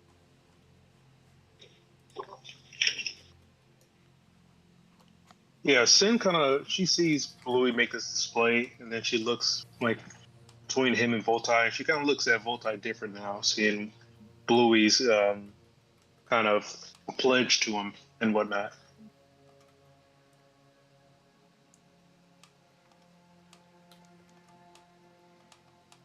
Yes, I guess we must be about our business now. Yeah, and she'll kind of like oh, but can we see the Yuan-Ti from right here, like from where we are? Because we're kind of hidden. I'm in this bush personally. Now that you're hidden, but I feel like we're kind of. Yeah, now that you're hidden, it's harder to see them. You can kind of see here and there movement through the various leaves and bushes and trees and things like that, but it's hard to make out like a number of how many are there or get like a good strategic view. Okay. So she'll say, shall we continue our stealth mission, or should we try to hit them with a sneak attack, an ambush of such, from long range? Let us see how far we can get without them realizing we're here. You can kind of see through the jungle that is off the right of the path where you guys are standing, that there is a few areas where the trees are less dense, less sparse, or a little more sparse, and it looks like there's just a wall of brush and bushes that serves almost like a blockade just in front of the pyramid. So presumably walking through the trees is going to be pretty difficult, at least all the way to the temple.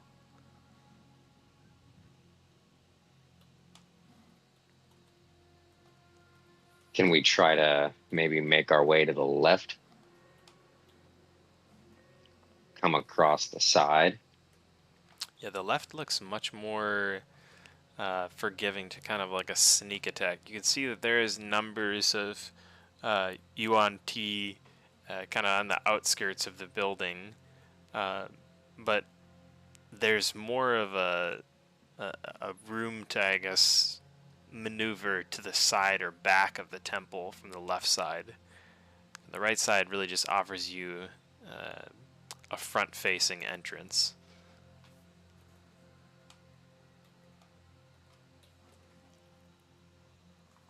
Well,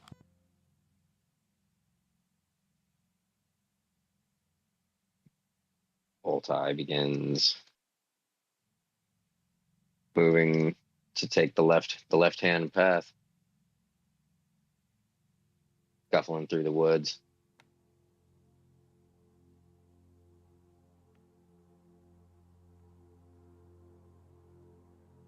Assuming you're gonna want me to make a stealth check. Yes. Yeah, please do roll a stealth check. I was muted.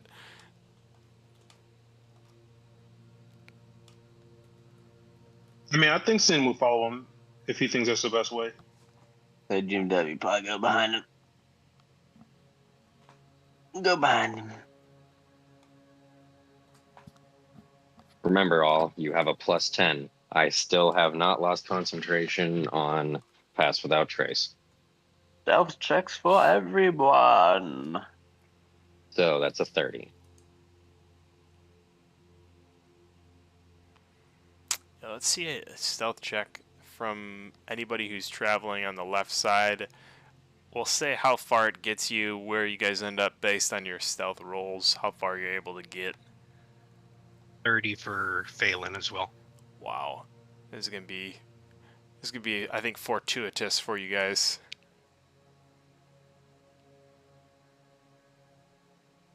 When a 12 becomes a 30. 24. I'm rolling terribly tonight, too. 23.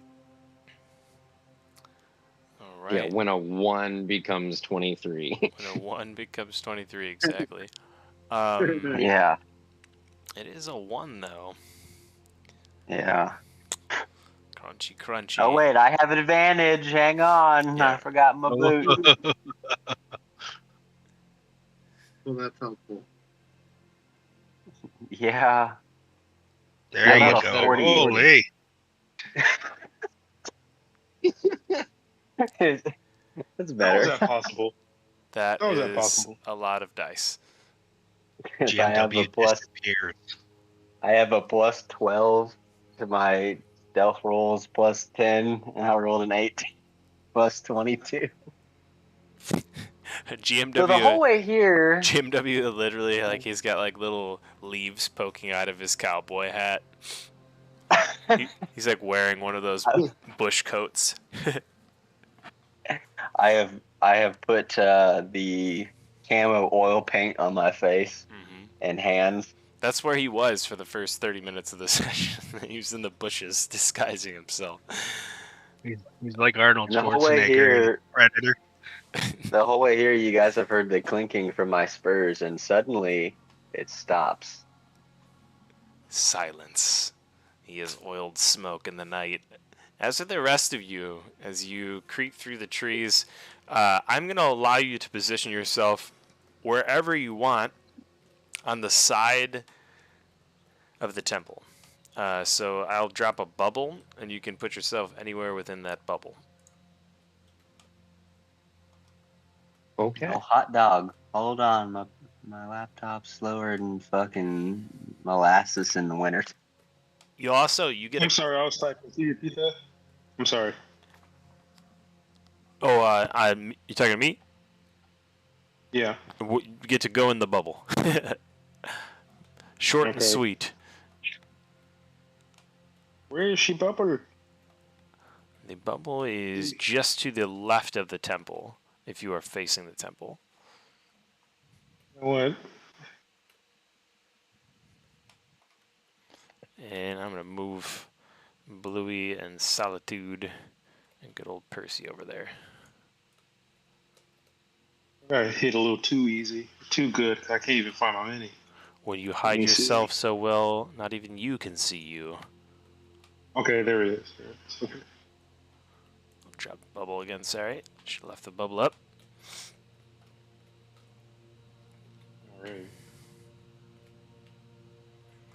Alright. So when we get there, you see GMW up in a tree. Like, how in the fuck did he climb a tree with leather-soled boots? The Spurs. The silent Spurs. Yeah. You can see that, I mean, there's steps going up this thing. You can see that there's a couple guards dispersed, throughout the various levels. A few of them are archers. Some of them have scimitars. Most of them look like what you faced off with earlier. Inside, you can hear voices, and they don't appear to be elevated.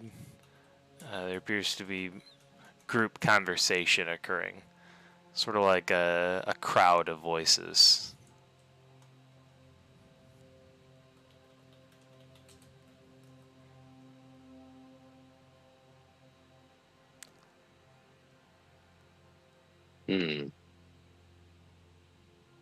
Well, do we want to engage or try to make our way inside first? We might want to scout ahead a little bit and see what's going on inside. GMW whispers to you. I'm assuming you're standing in a tree too. GMW was not beside you when you got in the tree and is beside you suddenly when he's whispering to you.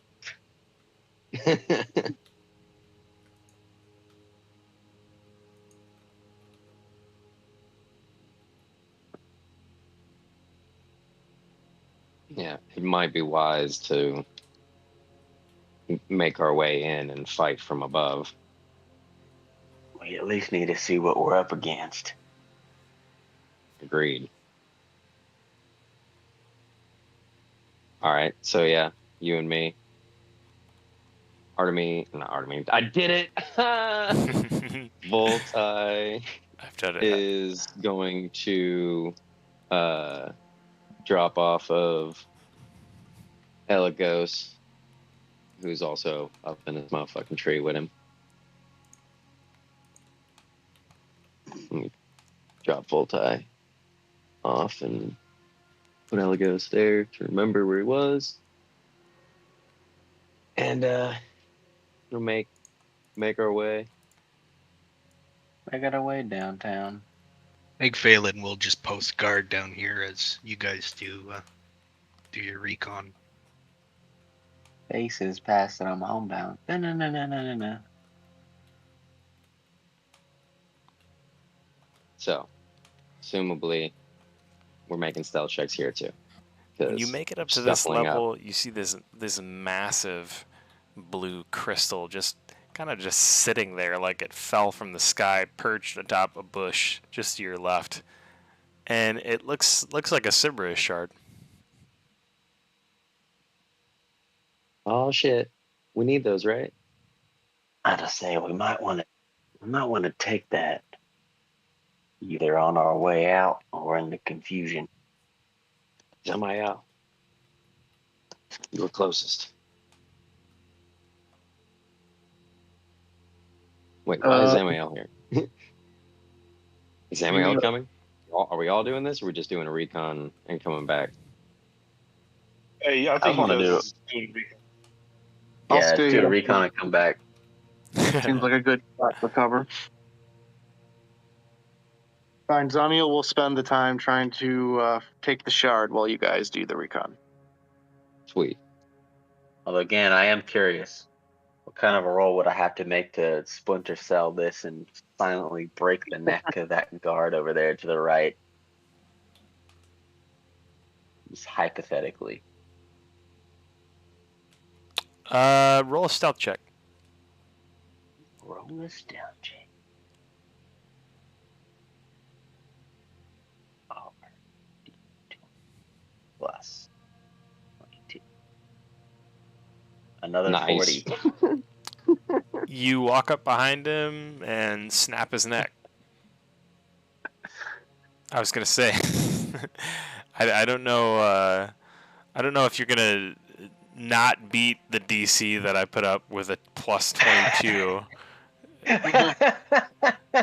Literally Once I rolled a- 30 or better is going to be like every turn for you, it seems like. So maybe I should have just made that. It has to be a nat 20. All right, for any further stealth murders, it has to be an automatic nat 20 for a stealth murder. That seems fair with a plus 22. Yeah, with a plus 22. It's going to be hard to make an on-the-fly difficulty check for me. Yeah. It's not one. Sorry, I kind of put you on the spot there. It's all right. It's all right. Hey, that's what I'm here to do. But no, yeah. In the future, let's just say nat 20 means you snapped his neck. So like, just know going in, you have basically a 5% chance that you're gonna snap his neck. So I mean, that seems fair. if you don't, what I'm gonna say is gonna happen. So you'll understand like kind of consequences of that action. I'll say like, all right, now you're in a grappling contest basically with him. You've tried to grab him from behind. Now he's obviously resisting. So Oh, he's gonna try and break free of you, and you'll have to either let go or grapple to hold on.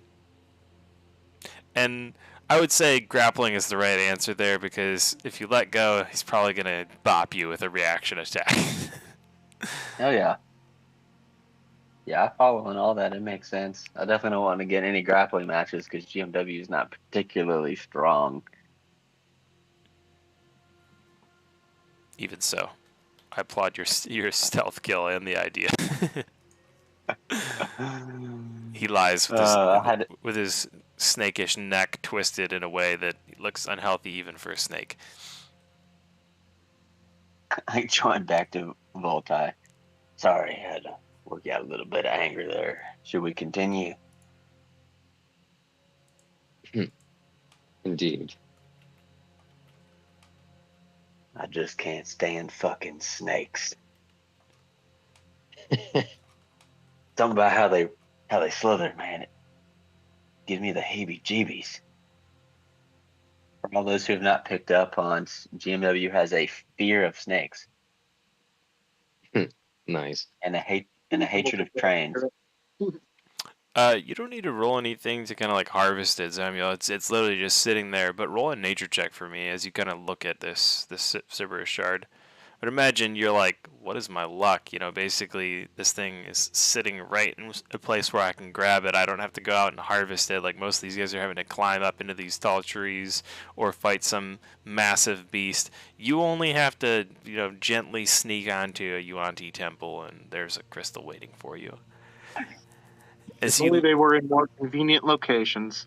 As you look this thing over, you're not sure if it's just the area you're in or that, the shards here, they look more brilliant than normal, but you get this sense as you look this thing over that this is a special Cerberus shard. There's something unique about this, not just its size or its beauty, but you think that there's something different about this shard than some of the others that you've seen around Eberron. Something looks different with it, huh? Mm-hmm. Interesting. Well, I will carefully put it away into my pack or into my bag of holding where it's even safer.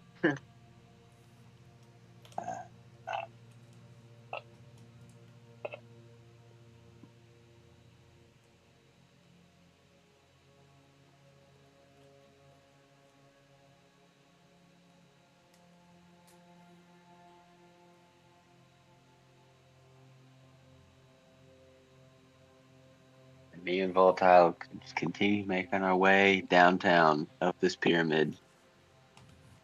Dee-dee-dee-dee-dee-dee.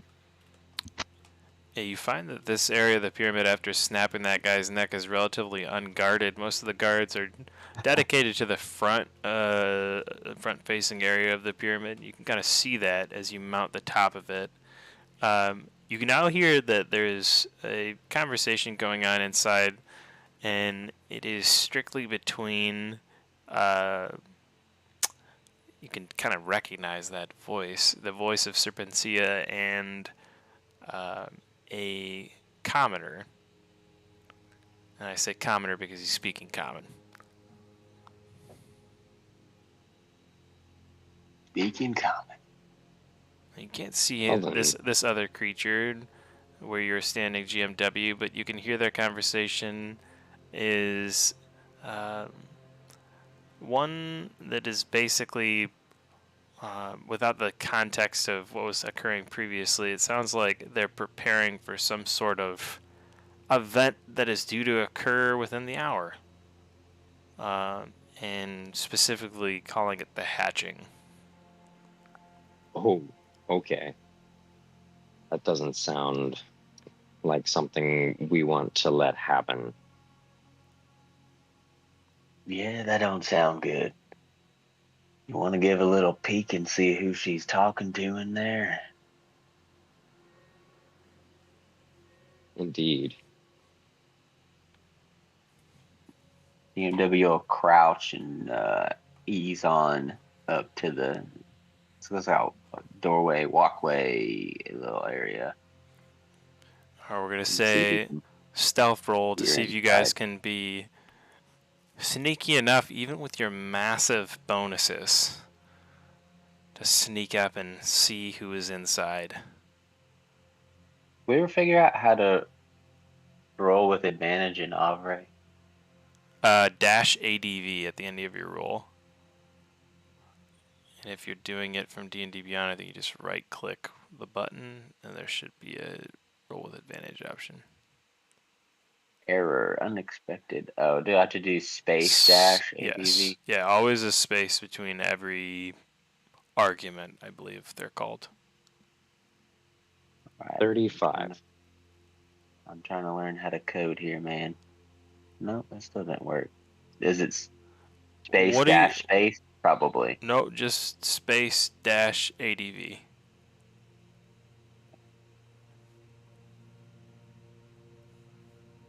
Yeah, I can see that you typed it right too. Maybe just try dash advantage.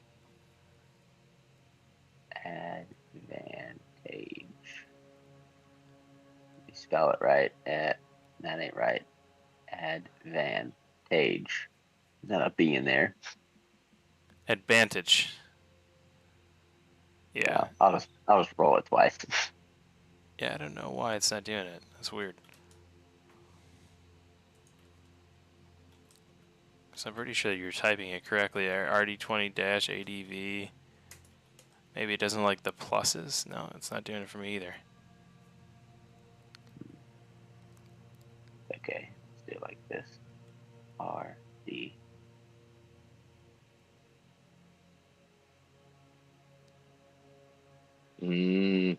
So a 29 and a 27. 29 is my highest.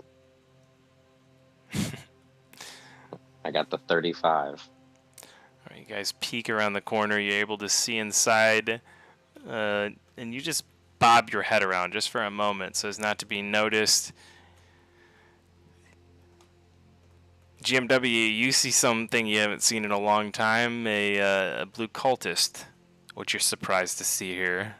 Full blue robe garb, and even one of those porcelain white masks they wear over his face. And Voltai, you see Serpensia, and you also see a couple of those Malison guards that you saw atop the other smaller, old-looking temple. Hmm. There look to be anywhere between 8 and 10 beings in the room. I was gonna say people. None of these are people.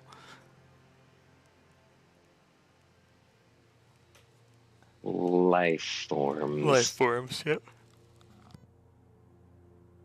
Voltai will hear No. GMW's cuss under his breath. Damn. Certainly a crowd.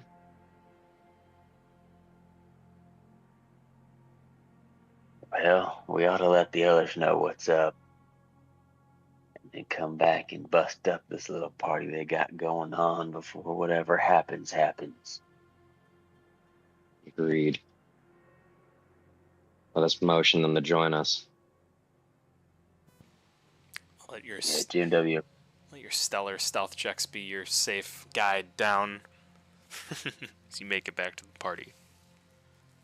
GMW Okay. crouch at the edge of the top of the pyramid and wave his arms over his head. Wave them all up. Uber stealthy.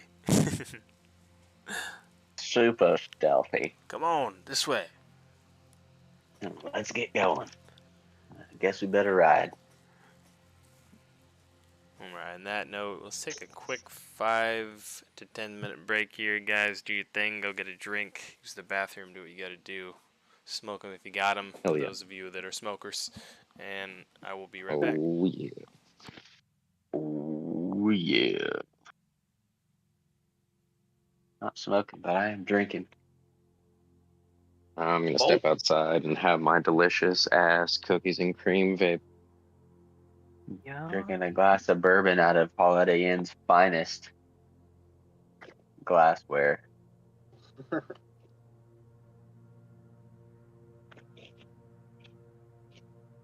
These nice 8-ounce plastic cups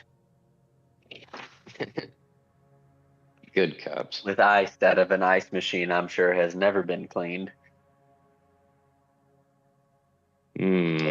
Bacteria. Nobody to clean those. Yeah. Can't hardly get these motherfuckers to take trash out in the lobby. Yeah.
So, Michael, that Mhm. Canva site, are you paying for it or did you do the free version?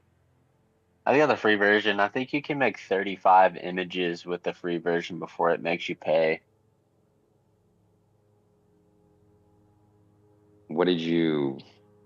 What kind of thing did you start? Like just a flyer? I think I made it for like a Instagram post. That's Okay. essentially the template. That's the correct format size anyway.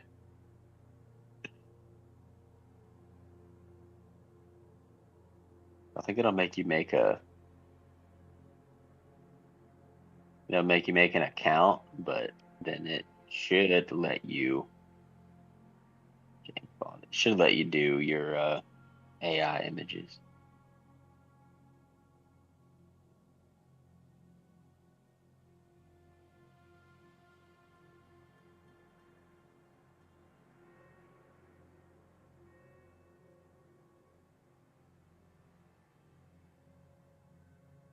Tweet. Trying it out. Cool.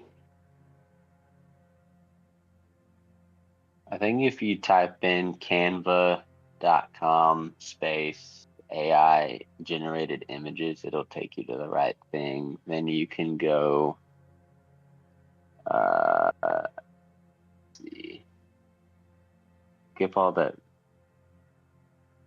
first shit. Use in, no. Let's see.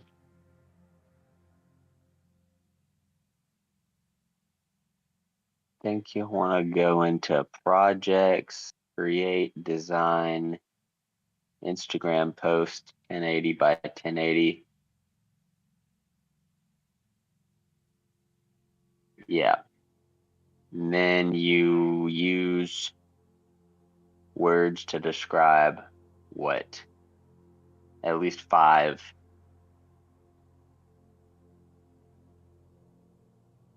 There's a lot of words that are prohibited.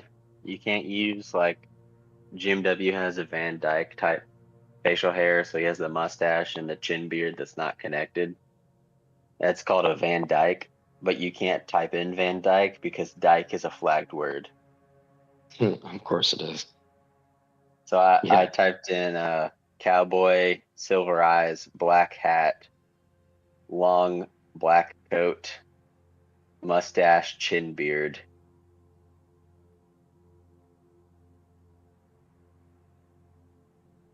And I just hit, let's see.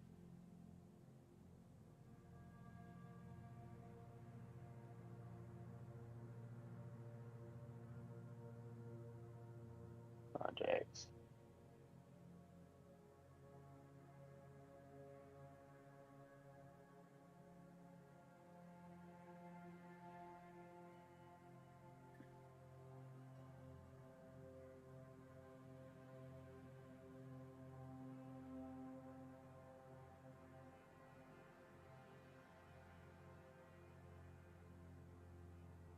I just hit redo until I got images that I liked. I think I went through 20 of them or 25.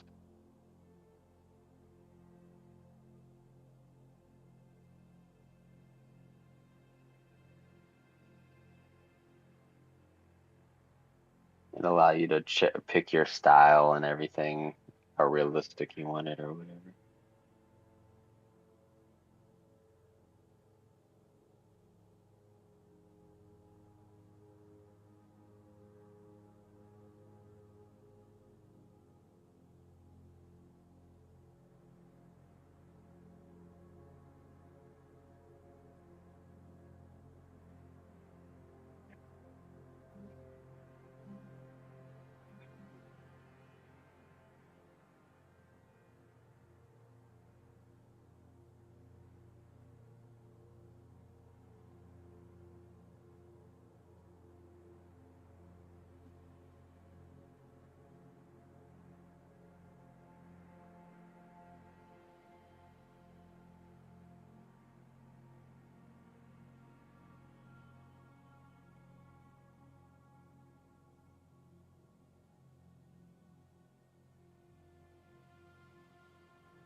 I am back. Oh, my earbuds at 10%. Better switch to the other one.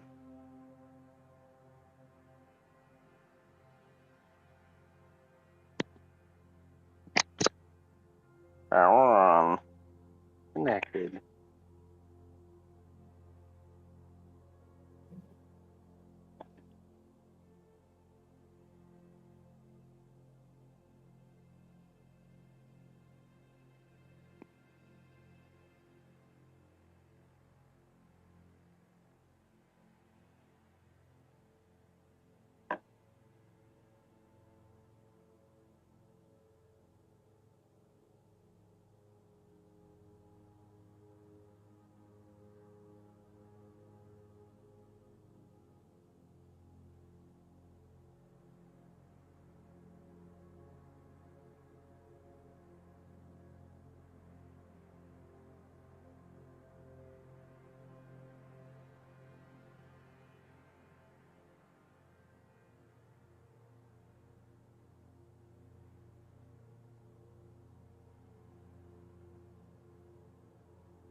All right.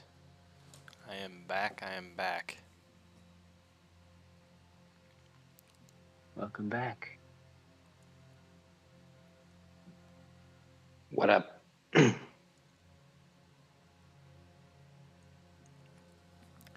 From the gist of the conversation, I think both GMW and Voltai would have kind of assumed that there is, yeah, obviously some sort of impending hatching occurring within the next hour, even. And they seem to be gathered around some sort of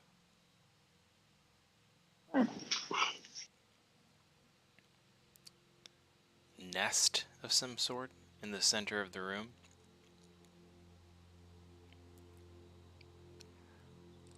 And in the center of it was what looked like a charred black egg.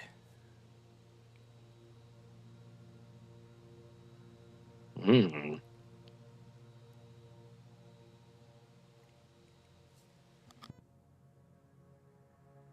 And it was about the one And size of the one you guys have procured from Ursindel's Tum Tum. oh lord, oh my Procured from god, the stomach. what a strange night that was. Yeah.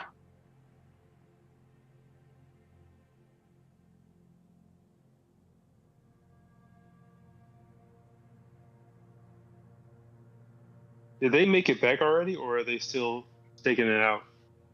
I waved y'all up from the top. You did what? I waved y'all up from the top. Yeah, it was some Oh, confusion okay. there. I think Voltai said he was going back down to get him. You said you were waving him up. Any rate, we're there, like we're caught up, and we're seeing all this go down. No, if you would have met us, we would have relayed it to you real quick. Like, Okay. For perspective, they're at the top of the steps. Zamiel's in the middle of the pyramid, and the rest of the party's at the bottom. Okay. but like we'd wave to Zamiel, Zamiel would wave to y'all. Chain gang.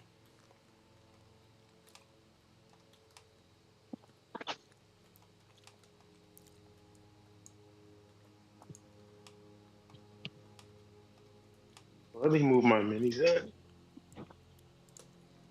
I'm like 50% of the party today, so forgive me. I will get them all up there.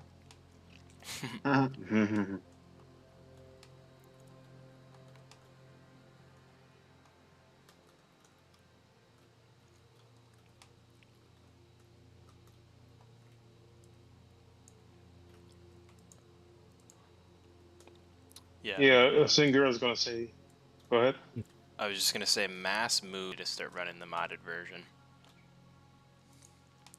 Mass move is absolutely essential. Moving one midi at a time is tough.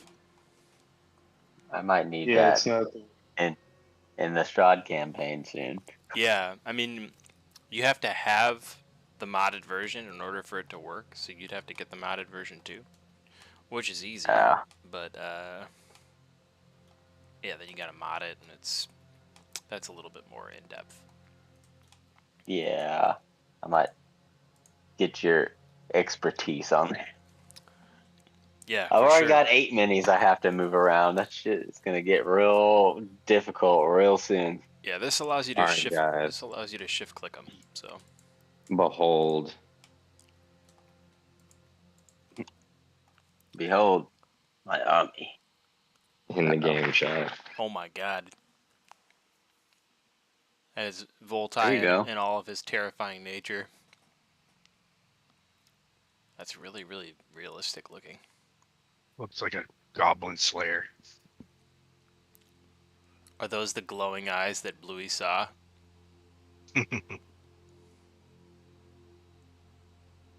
Bluey's sold.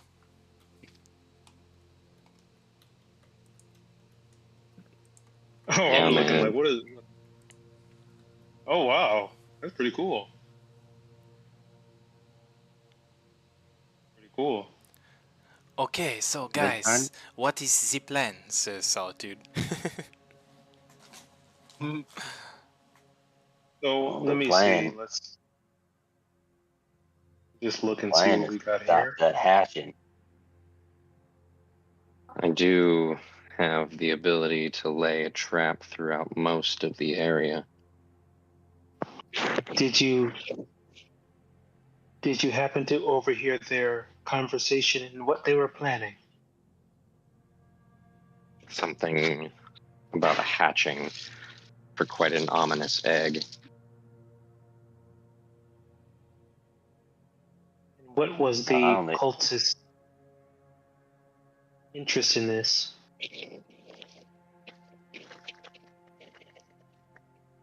we didn't get that Gee. far. Yeah, no, we didn't.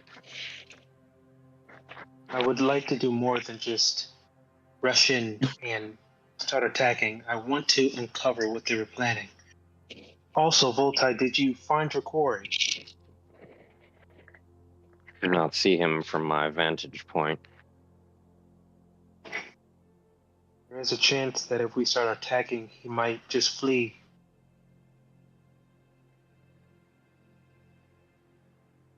We have an hour. Maybe would you like to search around for him? Louis gave you a deal, and I'd like to honor that.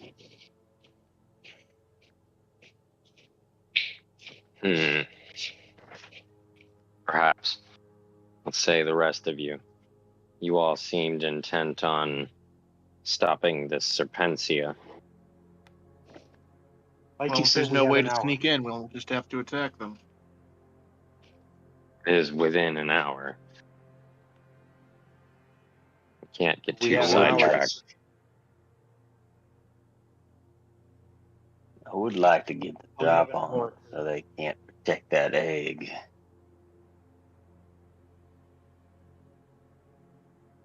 Yes, but if we find who he's looking for and come back within an hour, surely we might be in time to do both. Granted, I couldn't see the whole room. That doesn't mean that he wasn't in there. I merely wish to convey the fact that if we attack now, he might have reason to flee. Well, I have traveled across the continent and sea to find him. Should he escape me again, I will simply continue the hunt, ever glorious it is. This, however, seems to be something that we shouldn't tarry about. That egg seemed very akin to the one that we dealt with prior. And if what was said about its contents truly as dangerous as they seem, perhaps it is best that we handle this first. Should he be in there, Yes. well, then I will simply kill two birds with one stone. And you said this egg was already. You said this egg was already cracked. Like you said, it was cracked or charred or something Charred, like that. yeah. I mean, it didn't look like it was burnt, but it was so black, it looked to be charred almost. Yes.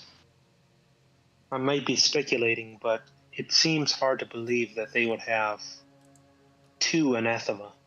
Maybe this charred egg is maybe something more draconic. Well, either way, we must stop whatever it is.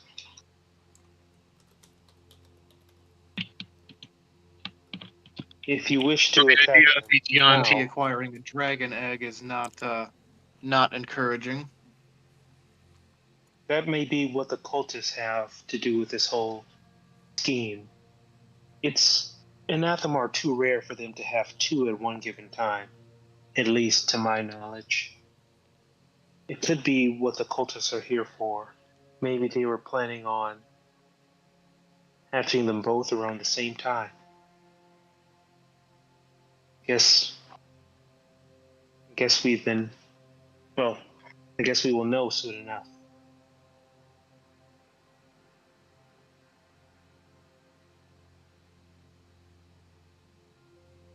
Indeed. As it stands, we still have the element of surprise.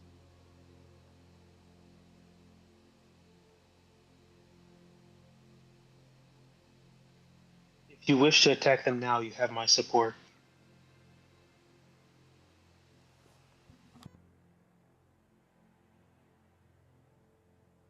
So again, is it one of those deals where if you're not right there, you can't see, like you can only see your line of sight? Because I can't see anybody. Yeah. Yeah, if they are not Yeah, in your line of sight right now, you will not be able to see any minis. Maybe let me just adjust this because I don't see jack shit. we've got two kind of just below us, off down the stairs. And then from what we could see before, there was two more down at the bottom of the stairs. And then one on either side. Why does it keep on One disappearing? of which GMW exercised his right to be afraid of snakes.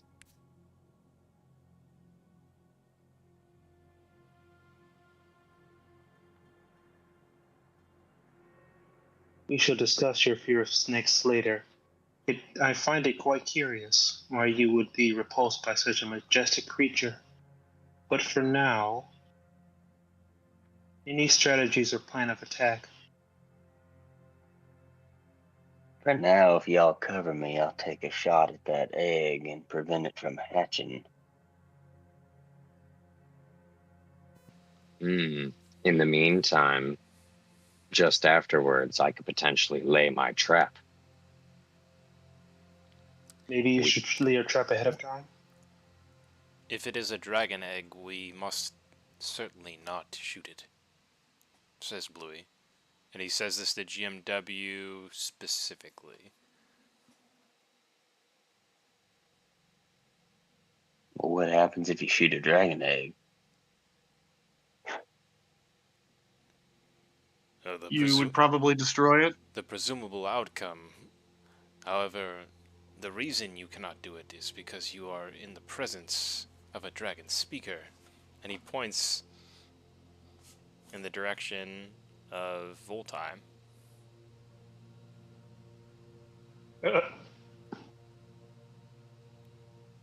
Well, Say I'm wrong, if I admit my patron and his family are no more, and I am lone and dragonless.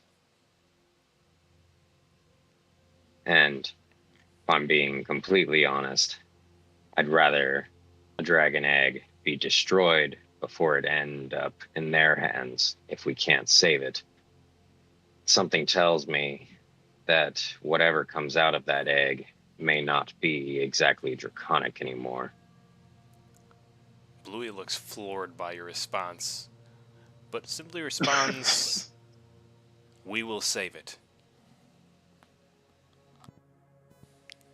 Well, then, should I take my opening salvo at Serpensia or the Blue Cultist? Yes, you must keep your fire away from the egg.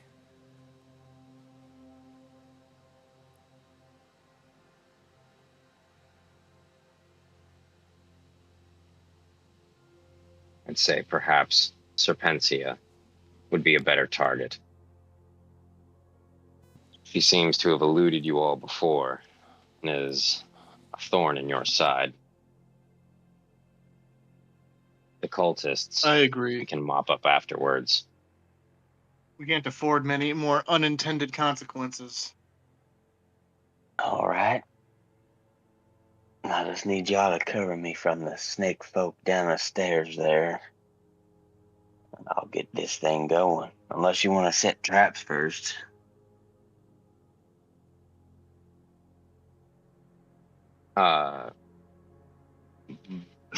My trap is a concentration spell, so if I do that, we're losing the element of surprise. So it's best that I do whatever I'm gonna do after you do what you're gonna do to kick it all off. All right, then. Let me go. Just want to applaud you that this is the most appropriate planning exercise. You guys are like well stealthed. You're hidden. Done more stealth rolls than you probably want to do. But this is the time to plot things like this, not in the midst of combat. So thank you for doing so. Oh, yeah, man. If you would allow me, I would like to propose something. Maybe I will be covered by you, GMW. I'd like to get as close to the egg as possible. Then I can set up a method of teleportation to get myself out once I have the egg. If I can still use this magic of stealth combined with invisibility, I should be able to get relatively close without them detecting me. Now that is definitely a sound plan. We will take up the offensive once the dragon egg, or otherwise, is completely out of their control. This If is a you good want to plan. I give like it, this. if you want to give it a try, I'll cover you. But the first sight of danger, or the first sight that someone might have picked up on your presence, I'm letting loose. That is exactly what I intend. Cover me, and I will do my best. Yeah, and she will cast. Let me see. Oh boy. Yeah, she'll cast invisibility on herself. That is one spell slot. And Balin can also go invisible if you need backup. Me too. normally your backup will be appreciated, but I can only teleport myself in this state. I can teleport myself out. Wonderful. Then yes. But yeah, so she will cast invisibility. What? Wait, before she does that, she'll summon her echo and have her echo be next to let's see, have her echo next to GMW so she can teleport back to it. And yeah, so she'll make herself invisible. Oh, and to stack the odds again before she makes herself invisible, she'll say like a little hymn or a little poem, and give herself inspiration, bardic inspiration. Yeah, she'll say something like, "Where tree leaves dance, one shall find flames," and give herself inspiration. And yeah, she'll try to. How far do I have to be, or how close do I have to be to Voltai to maintain the maintain? Oh well, how far are they away from the egg before I do anything? You don't have to worry about the stealth bonus. It lasts as long as I'm concentrated, no matter how far away you are from me. It does not say that you have to Oh, stay okay. within range of me. Okay. You were So, close when he Gian, cast. how? They're about 35 Okay, feet yeah, from yeah, the you egg. gotta be. Okay, so they're 30. They are 35 feet away from the egg. I believe so, yes. Yep. Okay. Um, So, go Sin, ahead. if Getting nervous. if it would help you, I have a ring of obscuring. I could cast a fog cloud, maybe in the opposite direction of the egg, just to kind of cause a if something seems to go wrong, I can cast it to throw him off. Yes, The Well, opposite maybe if direction. something goes I say, well, well, more so, so if you have a obscuring cloud, cast it on them. That way, it would for sure cover my retreat. if something Either goes that or wrong, Hunger of Serpensia is Hadar. gonna catch 2 bullets.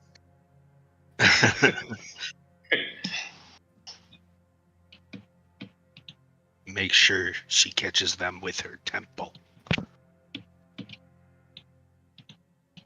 I'll try, but a 35-foot shot ain't too easy when you're aiming for the head. Gene So, W with that will materialize his revolver, put his weight against the wall with one arm outstretched in the doorway with Serpensia in his sights. I love it. I love it. and then So, and then yeah, and then Phelan will just position himself ready to throw a fog cloud if the need arises. Kind of like holding an action. You can hear a voice from inside of the temple say, "Claimed from the fist of Onatar in the Mirror Holds. This It's is a descendant of Bahamut." Oh, fuck. what? He lays the black egg on the pedestal that is basically just embers and coals to keep this thing warm. And the fire beneath sort of raises up around the egg as he sets it down, almost like a stove around a pan, or an oven around a pan. And this stove is the word around a pan. I not doing good with the descriptor words today here, folks. Oh, good.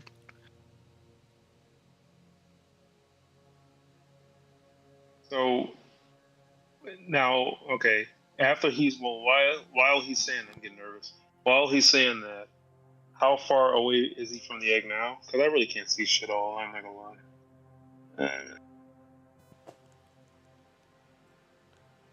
lie. When you say he, who is the he you refer to? I'm sorry, the one who was just speaking. Oh, he is. He was holding the egg. He's roughly 5 feet from the egg. Okay, he's 5 feet from the egg. Okay, so maybe we need to put our sights on him. Yeah. Voltai Okay. kind of turns his head over to GMW and just kind of low says, "I can't believe I was considering letting you shoot that egg," as he starts to advance. Okay, yeah. So yeah, Sin's gonna start sneaking closer. He's gonna start sneaking closer. Bluey, almost in direct sequence to Voltai's comment, "This is why I did not let you shoot the egg." All right, I understand. I'm a little brash, but even I know who Baphomet is. Yeah, so yeah, she just now. Do I need to make another stealth roll again? Oh, I guess so. I guess I would have to. Only gonna ask you guys to roll a stealth roll if you cross that threshold. If you try and cross the threshold to the other side. And the threshold being Okay. the line of sight of that doorway. Okay, and what kind of bonus do I get for or that just advantage if I roll with invisibility? No.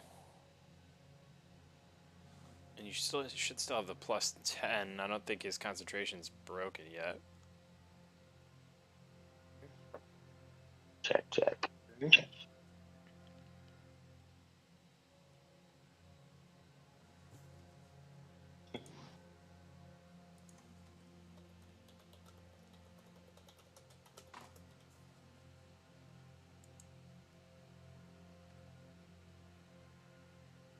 Okay, 22 plus 10, and then I Oh still. my I mean, lord. might as well use it. I already. Might as well use it. Already said I used it, so might as well roll it. Oh wow, great, good use. One. So 23. what was that total? I believe it's a 23. And No, it got to be more than that. I see it. Uh, Oh, I see. 33. yeah, it's a 33. I think. D20 plus, or you 16 plus 6 plus 1 plus 10. 22. Yeah, so that's 32. Mm-hmm. And then 33 with the 1 from the D8, the real useful Yep. D8. Yep. Glad I used it. D8 Thank to you. break the glass. the, the most useful. You better retire that D8. D8. Yeah. So yeah, she's trying to get as close to the egg as possible, and You are next to it, and you move in absolute silence as you do so. As a matter of fact, as close to it as possible would probably be directly next to the pedestal. And I would say you'd have to be in between him being the blue cultist, and the pedestal itself. You should be able to see him now that you're up there. Do I have to make this? I know this is just the most opportune time. I got to make that little ceiling disappear Oh yeah, yep. in order to see inside. Drop the green uh, uh, diamond down about an inch, and that should do it. Maybe an inch and a half. This is the worst time to be fumbling the bag with. With Tailspire? No, Oh. don't worry about it, man. Yeah, it's just the worst. You gotta adjust as you move up the levels. That's just a nature of the game. Don't be fumbling no bags. Yeah. Okay. Yeah. So she'll try to. I know you said it's hot, so I may have to do some type of concentration or roll to grab a hot egg, maybe. It is extremely, extremely warm. You saw that he had kind of like mitted gloves when he was setting it down in there. You unfortunately don't have those handy dandy gloves. He didn't leave them by the pedestal. Very rude. Okay. Can't use this. God damn it! I can't use this spell either. Yeah, I'll get you up. She's gonna try to grab it. She's gonna try to grab it. Mage hand, yeah. Roll a Constitution save. Uh, Constitution save. I should have used the Bardic Inspiration on this. +5. Did that work? Did it go through? I didn't see it in the chat, but Okay. there it is. 22. Dang. You pick this thing up, and you feel that it's like hot to the touch, but the the resolve that you have to get this thing out of here allows you to hold on to it. And you hold on to it feeling like, okay, it's a hot potato, but I can hold it at least till I get out of the kitchen. Okay. Now, this is the $1 million question. Does that cause damage? No. Okay, good. Okay, that means I can stay invisible. Don't hold on to it for too long is my advice. Okay. I've got a bag. So, I've got a bag of holding if you. As long as Yeah, you're me holding too. I that, got one. as long as you're holding that egg, Brian, keep this in mind. Because I'm assuming combat's going to start relatively soon. As long as you're holding that egg, Soon. every turn, I'll make you roll a Constitution saving throw to see if you take damage. And if you're holding it still, assuming. Hunt it. Hunt it. Okay, Just to so let you know, Throwing it in between party members is Hot accepted. potato. I did mention it is a hot potato. hot potato. okay, so as soon as she gets the egg, again, I don't know what type of order you want this to go in, but as soon as she gets the egg, she's gonna want to do the little bonus action swap, teleport with her echo.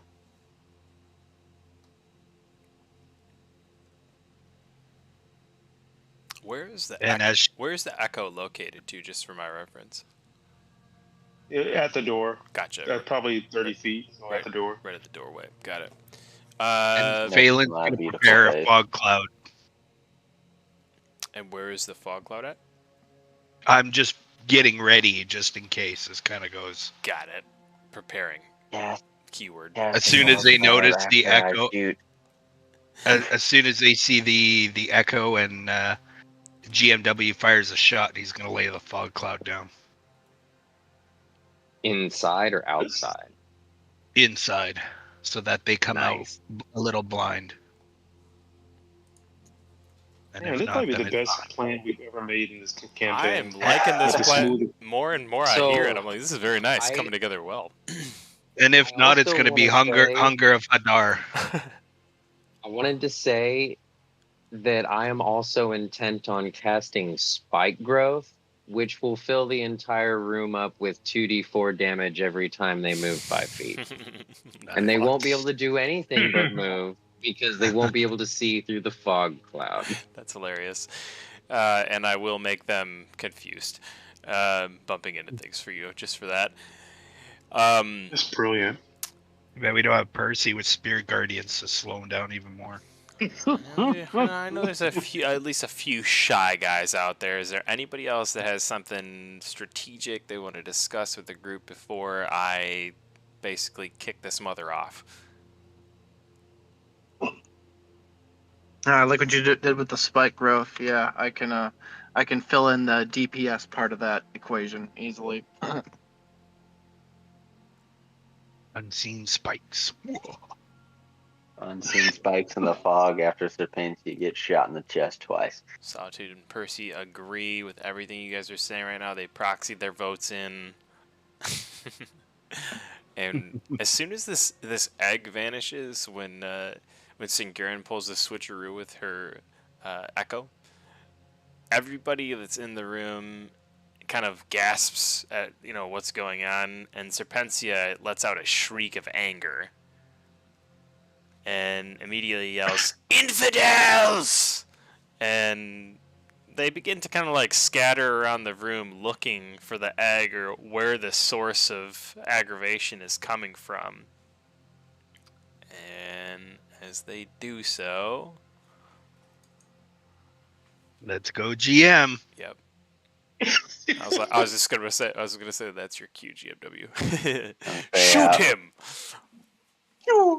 As soon as Serpensia lets out that, you just hear a resounding bang, bang. Let's see. Damn, that's a low one. 13. Got nervous. You are bang banging the blue cultist too, right? I came out wrong. You're bang banging Serpensia. Slightly better. Serpensia. Let's see, 14 and a 17. Those are both gonna miss. Dang. Okay, well, I'm laying down the cloud in the form of Hunger of Hadar inside. Yeah. With the Doing spike that growth. spike growth too.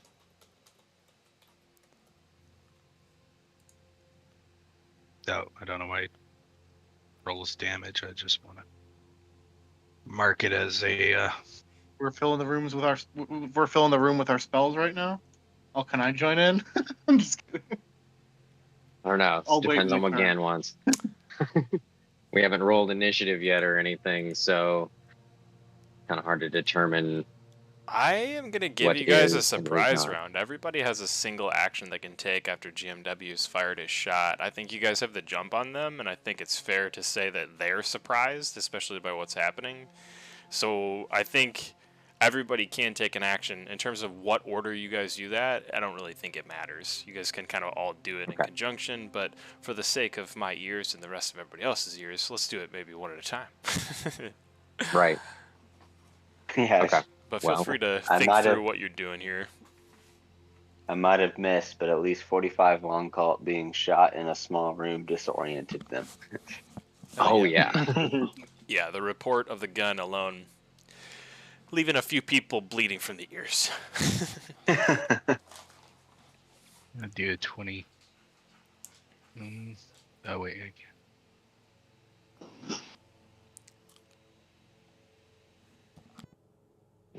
So you guys got spike growth and what else going on in here?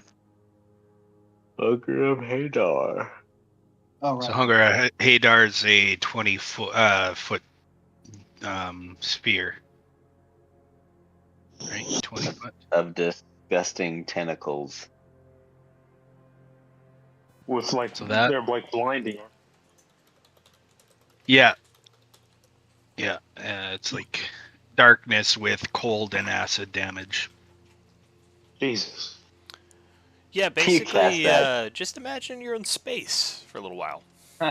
It's cold. Like Welcome- that bad. Jeez. It's dark. No, Forget about it literally, dude. The description of Hunger of Hadar, it's like says something about like you open a portal to space or something. It says, yeah. Let me look it up.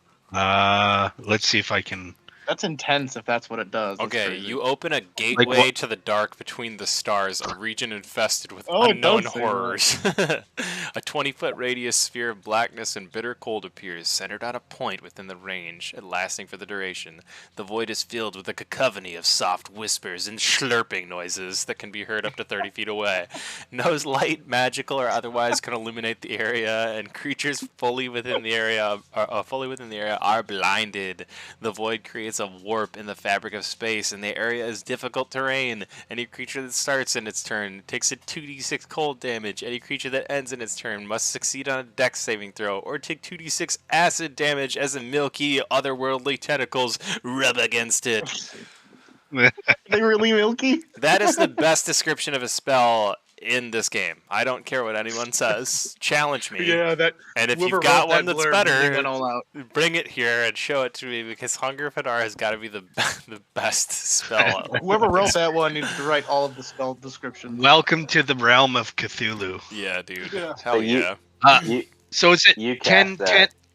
Is it 10 feet one way and then 10? Like, do I have that right? 20, or is it measured No, 20 feet no. like You that? you have to measure out 20 feet with it. Okay, Because that your okay. line is your radius. Yeah, your radius, right? So just half of the sphere, basically, is 20 feet.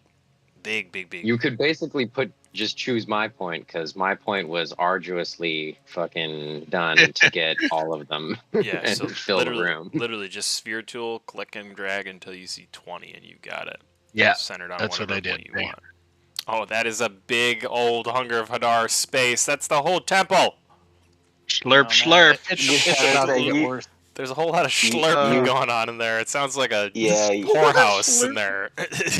Yeah, you cast that, and you just hear the slurping from the engine of the temple, and Jibu just goes, "Ugh."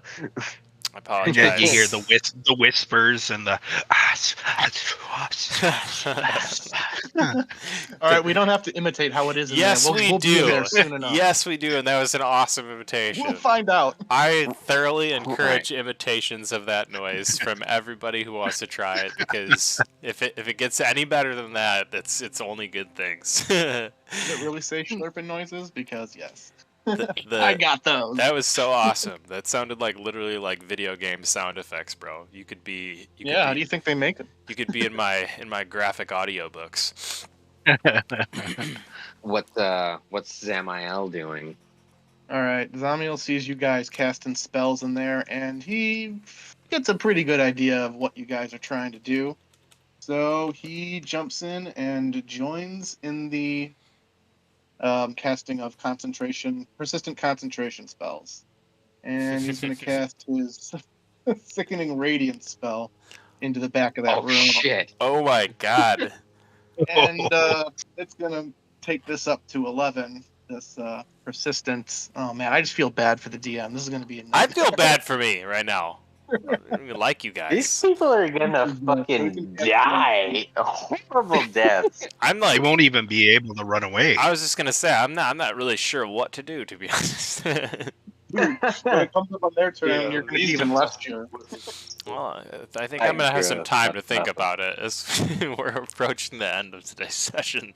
So, All right.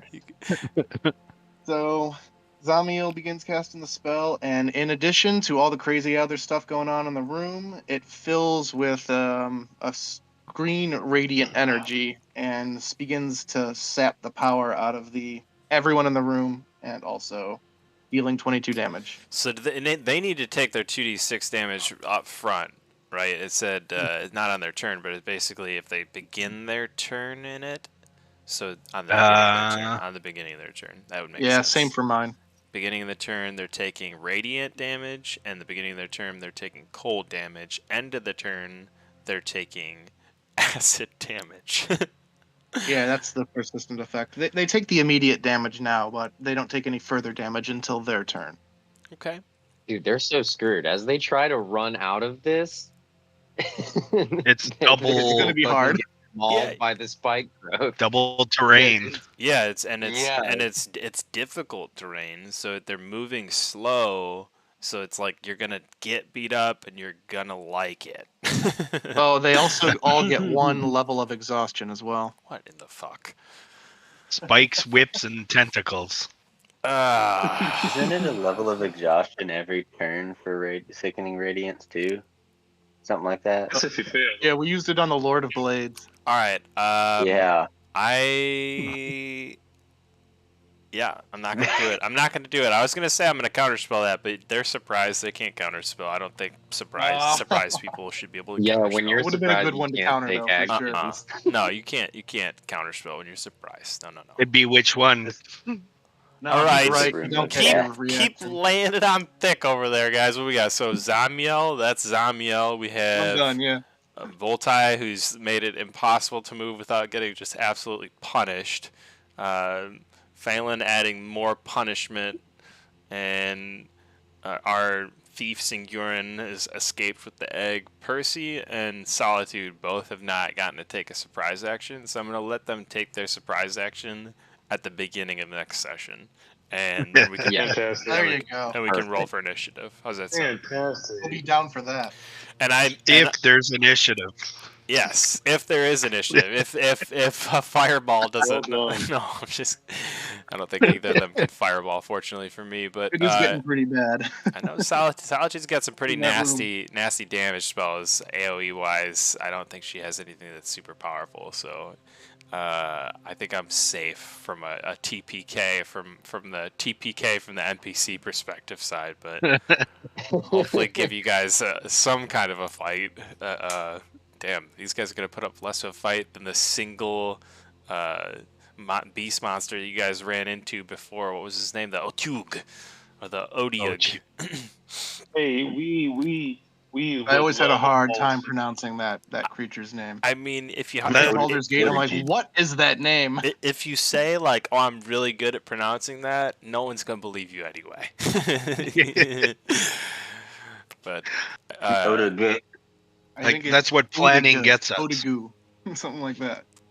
Guys, this was an epic session, even down two of our more exuberant, talkative players. A very, very fun session for me still, and I hope you guys enjoyed it as well. We're set up well for a nice combat with these Yuan T cultists and a single blue cultist bonus round if you get to murder him. But maybe some answers as to why they're there. As we know, the blue cultists don't die very easily, even when they're reduced to 0 hit points. And they've been getting trained by what's his face, They have. right? They have been being Yeah, goddamn trained specifically by one of our Ashkatalan residents.